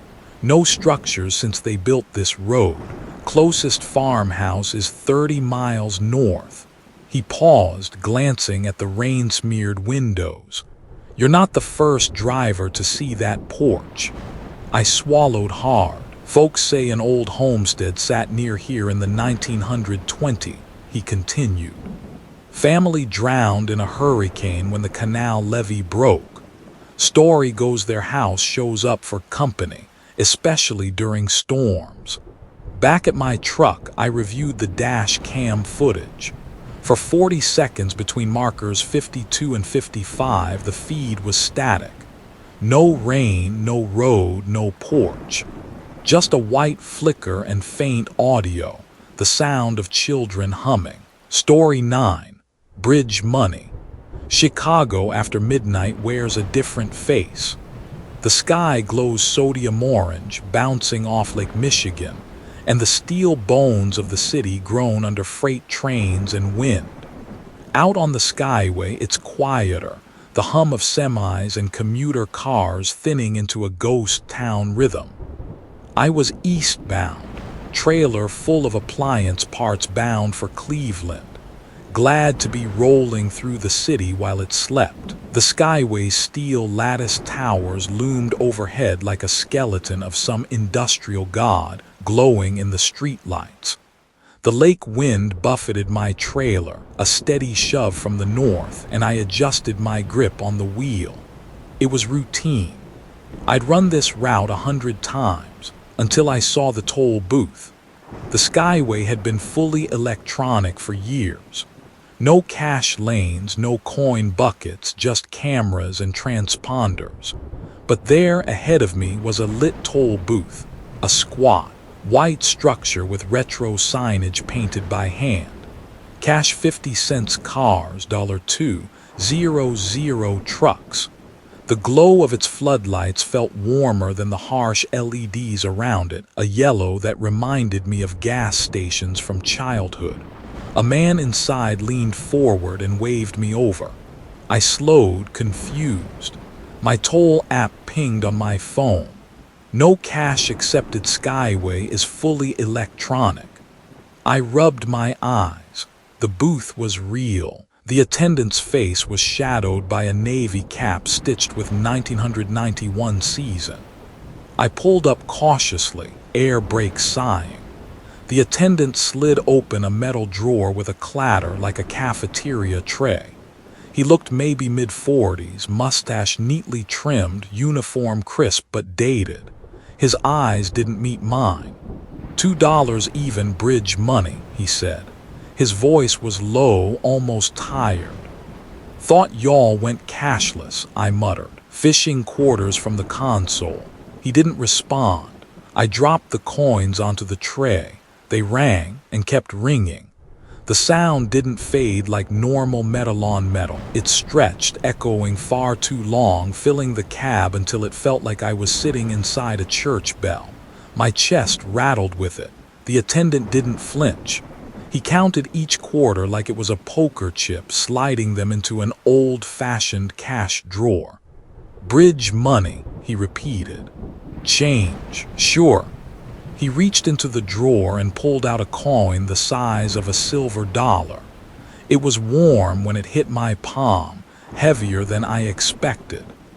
Instead of a president's face, it bore a raised relief of the Skyway Bridge, arches and steel girders etched in uncanny detail.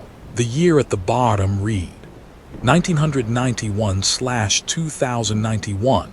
My stomach tightened. The backside was blank except for the word return in block letters. What is this?" I asked. He finally looked at me. His irises were pale gray, almost white.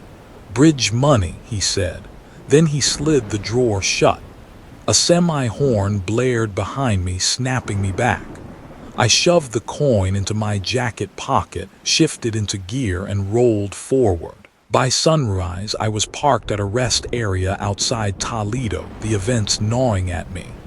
I pulled the coin from my jacket. It wasn't the same. Now it bore today's date. Same strange engraving of the Skyway, same block letters on the back, but the year read only 2025.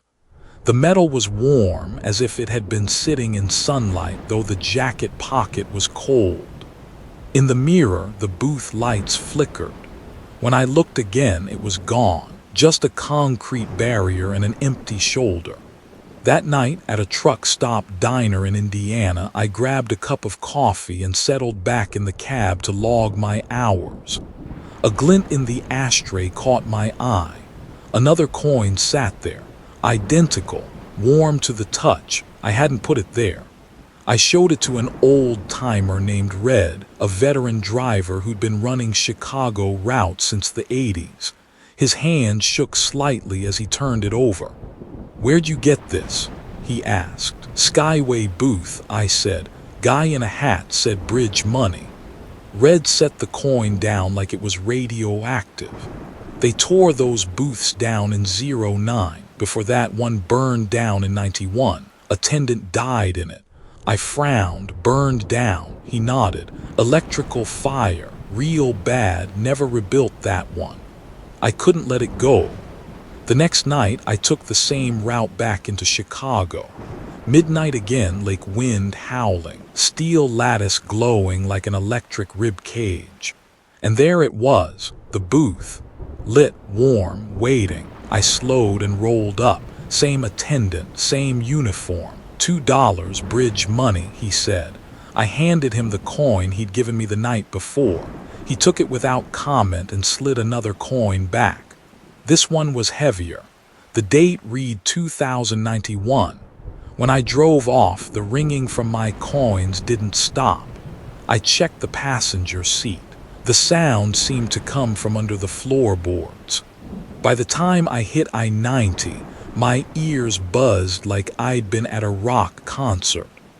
On my next layover, I dug into old Chicago Tribune archives. March 3rd, 1991, toll booth attendant James Adler, 44, dies in early morning electrical fire on Chicago Skyway. Booth gutted. Investigators blame wiring fault. Booth demolished. The photo showed a blackened concrete platform and a melted drawer. I zoomed in on Adler's uniform. The cap read 1991 season. That night, parked under a streetlight at a Gary rest stop, I found a third coin on my dash. It was hot to the touch. When I flipped it over, the back no longer said return. It said, paid forward. I woke at 3 a.m. to a metallic ringing filling my sleeper berth. My ears throbbed. Outside, the world glowed sodium orange, but there was no sound of traffic, no wind. The ringing built to a hum that rattled my bones. Through the windshield, I saw the toll booth sitting 20 feet ahead, perched in the rest area like it had sprouted there. The attendant stood outside it, holding up a lantern, his pale eyes locked on me. I stepped out, feet crunching on gravel. He spoke first. "You've paid twice. One more gets you across." "Across where?" His smile didn't reach his eyes. "Over, under, ahead, behind." I took a step back. He held out his palm. "Bridge money." I bolted back into the cab, slammed the door, fired the ignition. The booth vanished in my rearview mirror as I peeled out of the rest area. I haven't taken the Skyway since. I run I-294 now, adding 20 minutes to every trip. The coins, though, I can't get rid of them. They appear in different places each day. Cup holder, floor mat, jacket pocket, each one heavier than the last, each one warm. Last week I found one that bore no date at all. Just a blank face with a deep groove like a track for something rolling downhill. 2 nights ago, as I fueled up near Hammond, every coin in the cab began to ring at once. I opened my glove box and found 5 more coins stacked neatly, all engraved with the Skyway steel lattice, all stamped 2091. The ringing hasn't stopped. It's a faint hum under everything, like a bridge vibrating under unseen traffic. I keep 1 coin in my pocket at all times now. It's warm, always warm, even in the freezer. Sometimes it pulses faintly, like a heartbeat. I haven't been back to Chicago in months. Dispatch keeps trying to route me through, but I turn down every load that mentions the Skyway. Still, every night, I dream of a booth glowing yellow, standing in the middle of a dark highway. The attendant holds out his hand and says, "Bridge money," and I wake with another coin on the dash. Story 10, Switchback 31. There's something about the Pacific Northwest that makes the forest feel alive. It's not just the mist that rolls low through the valleys like smoke, or the way the firs tower so high they blot out the sky. It's the weight of it, the sense that everything's older than you, older than your rig, older than asphalt itself. That night, I was running south on US 101, light on fuel, heavier on fatigue. I'd been hauling prefab cabin kits all day for a construction site outside Aberdeen, and dispatch had booked me a short hop to Astoria for the night. It should have been easy, a coastal cruise, rain flicking against the windshield, podcasts keeping me awake. But a flashing detour sign changed the plan. Road closed, landslide ahead. The orange sign read. Arrows pointed me onto a gravel spur that wound into the forest. No big deal, I thought. The DOT reroutes trucks like this all the time. I swung the rig onto the spur, headlights sweeping over dense fir stands, road gravel crunching under the tires. The rain picked up, a steady drumming on the canopy overhead. My fuel gauge glowed lower than I liked, just above a quarter. 2 miles in, I noticed the first survey ribbon. A strip of bright orange plastic fluttered from a fir tree on the right side of the road. Spray painted next to it was a single black tally mark. Not unusual. The Forest Service marks trees for thinning and logging all the time. 1/10 of a mile later, another ribbon, Roman 2, another 10th, Roman 3. My eyes flicked to the odometer, every 0. 1 mile, a new tree bore the next mark, freshly painted, sap bleeding where bark had been stripped. I slowed. The rain gleamed on wet paint. After 10 marks, curiosity gave way to unease. My odometer rolled to 1. 0 miles, the next tree bore X in bold black slashes. The paint dripped. Whoever had marked these had done it recently, like minutes ago. No tracks on the road, no sign of a crew, just my rig carving ruts into gravel. The forest pressed close, so thick my headlights barely reached 20 feet ahead. I grabbed the CB mic. Anyone else running this detour? Looks like fresh logging survey marks out here. Silence. I dug out my phone, grateful for 1 bar of reception. I called the local Forest Service office. A groggy-sounding ranger answered. "Hey, I'm running a DOT detour off 101, I said, rattling off coordinates from my dash. Got survey trees every 1/10 of a mile, fresh paint. The ranger was quiet for a moment. That spur was decommissioned in '98, he said finally. Nobody should be marking it. You sure you're where you think you are? I glanced around. The odometer rolled over to 20 miles. A fir tree loomed on the right, bearing a thick, wet Roman 20. Yeah, I said, I'm sure. You should turn around, the ranger said, voice tight now. That road isn't maintained, no crews out there. I hung up. I shifted into reverse, intending to back up to a wide spot I'd passed earlier. That's when I heard it, a woodpecker tapping somewhere deep in the trees. 3 taps, pause, 3 taps. It sounded like a metronome, steady enough that my heartbeat synced with it. Tap, tap, tap. I eased forward again. At mile 30, I stopped dead. The next tree bore XXX in thick, dripping paint, but the smell wasn't of spray paint. It was creosote, tar black and pungent, the stuff they used to treat telephone poles. I climbed down to inspect.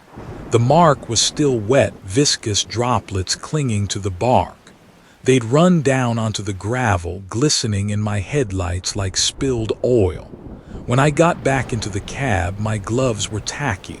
The smell clung to my clothes. I rolled forward slowly, heart hammering.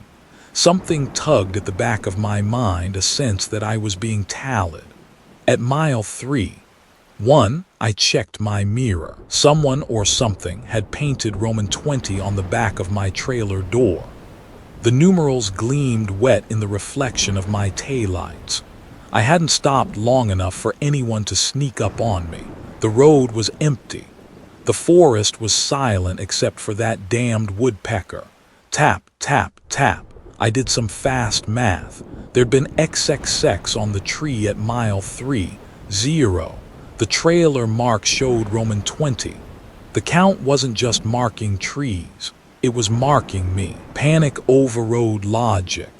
I slammed the truck into reverse and started backing down the narrow spur, mirrors shaking with every correction. Branches scraped the sides of the trailer, the sound like fingernails on a chalkboard. Every 1/10 of a mile, the woodpecker's rhythm followed me, always 3 taps, always perfectly spaced. I backed over one of the painted marks, watching black sap smear across the tires. The rain intensified, hammering the canopy so hard it sounded like applause. Water streamed down the gravel, turning ruts into slick trenches. My hands ached from gripping the wheel. The odometer ticked back, 2:928. At mile 27, my headlights swept over a tree with Roman 27 painted in creosote. The count hadn't decreased. It was still going up. I floored it backward until I reached a wide turnout, tires spitting gravel. I swung the rig around in a half-jackknife maneuver that would have made my CDL instructor cry. The smell of creosote hung in the cab. When I faced forward, the road back to 101 looked different. Wider, straighter. But every 1/10 of a mile, there was another tree, another mark. Roman 28, Roman 29, XXX. I slammed the accelerator. The trailer rattled, the cab bouncing hard enough to make my teeth click. The marks flashed by faster, but they didn't stop. Roman 31, Roman 32, Roman 33. I stopped looking. I just drove. After what felt like forever, the spur spat me back onto the slick asphalt of US 101. The familiar glow of a gas station lit the distance. I pulled over, heart still hammering. The marks had stopped. The woodpecker's tapping faded into the rain. I booked a cheap motel near Long Beach, figuring I needed a shower and a stiff drink more than sleep. When I shrugged off my rain jacket, something caught my eye in the mirror above the sink. On the back of the jacket, smeared in sticky resin, was a tally mark. Roman 31. One more than I remembered passing. I burned the jacket in a trash barrel behind the motel. But I still smell creosote when I'm running back roads in Washington. And sometimes, when I pull into a rest area deep in the woods, I swear I hear a woodpecker tapping 3 times, steady as a clock. Tap, tap, tap. And I count without meaning to. Story 11. Bright place. Light this bright should cast a shadow. That's what I muttered to myself the moment I stepped out of the cab, because the rest area lights were wrong. It was just after midnight on I-17, deep in the Arizona desert, and the world was cold enough that the air stung. My truck's engine ticked as it cooled, and the vending machines in front of me hummed so loud I thought of bees in a glass box. The place should have felt ordinary. One of those cookie-cutter stops where truckers stretch their legs and tourists grab sodas before heading to Flagstaff. Instead, it looked like a stage set under interrogation lights. Every pole lamp was a high-pressure sodium bulb, buzzing like an electrical hive. The light so harsh it turned the sand and pavement into a yellow-white glare. I could read a crumpled receipt lying 50 feet away on the sidewalk. I could see the fine cracks in the pavement like spider webs. And yet there were no shadows. Not under the benches, not under the trash cans, not under my truck. I stepped to one side, then the other, craning my neck to see if my boots threw even the faintest outline. Nothing, just light. I wasn't alone. 2 teenagers stood by the map kiosk, a boy and a girl, both pale in the sodium glow. The boy held a phone on a selfie stick, and the girl was talking nervously into the camera like she was making a vlog. When they noticed me, they both froze. Sir," the girl said, lowering her phone. "Are you seeing this too?" "Yeah," I said, "no shadows." The boy turned his phone screen toward me. The live feed showed the benches, the trash cans, the map board, but not us, not me, not them. "We're not showing up," he said, voice cracking. "Like at all." The girl tried to laugh, but it came out thin. "It's like we're not even here." I studied the screen, then the lot around us. No other vehicles besides my rig and a couple of sedans. A chill crept under my jacket. I told myself this was just bad wiring, some weird angle of light, but I couldn't shake the sense of being watched. Not by cameras, but by the light itself. I headed toward the bathroom building. The metal doors gleamed like polished chrome. In their reflection, the moon hung bright and round, except the moon hadn't risen yet. I swallowed hard and turned back to the vending area. That's when I noticed the water fountain. It was running, even though no one was there. At first, I thought it was just a leaky spout, but when I stepped closer, my gut twisted. The water wasn't flowing down, it was climbing up into the faucet. A clear bead rose against gravity, slipped perfectly into the spout and vanished. It made no sound. "Sir," the boy called, "look at this." He stood by the map board, pointing to the familiar "You Are Here" dot. It glowed red under the plexiglass cover. But as I approached, the dot moved. It slid across the map like a drop of blood under glass, stopping right where I stood. I stepped left. The dot followed. I stepped back. It slid toward me again. I said, taking a step back. The dot seemed to pulse as if it was breathing. A chime rang out overhead, that bright, cheerful PA chime you hear at airports or theme parks.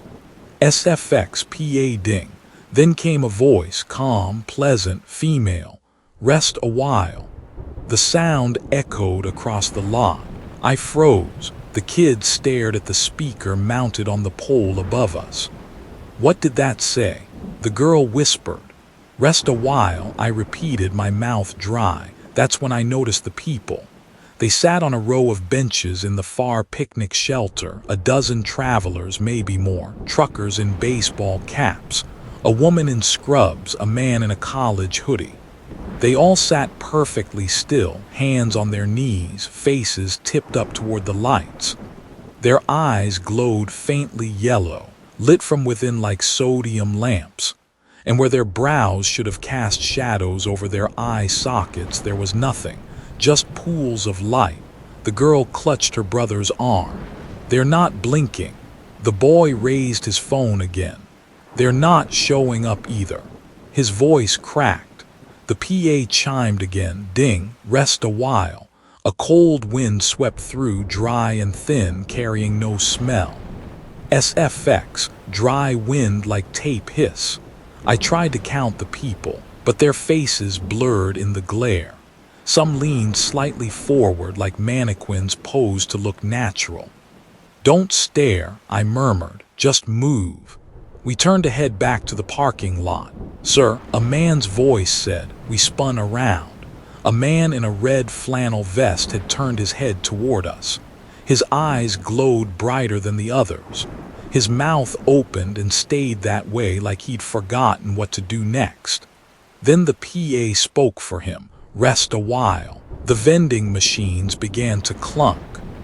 Bottled waters advanced one by one, hitting the glass, then sliding back into their rows. Chips and candy bars rattled in their coils like something was crawling inside.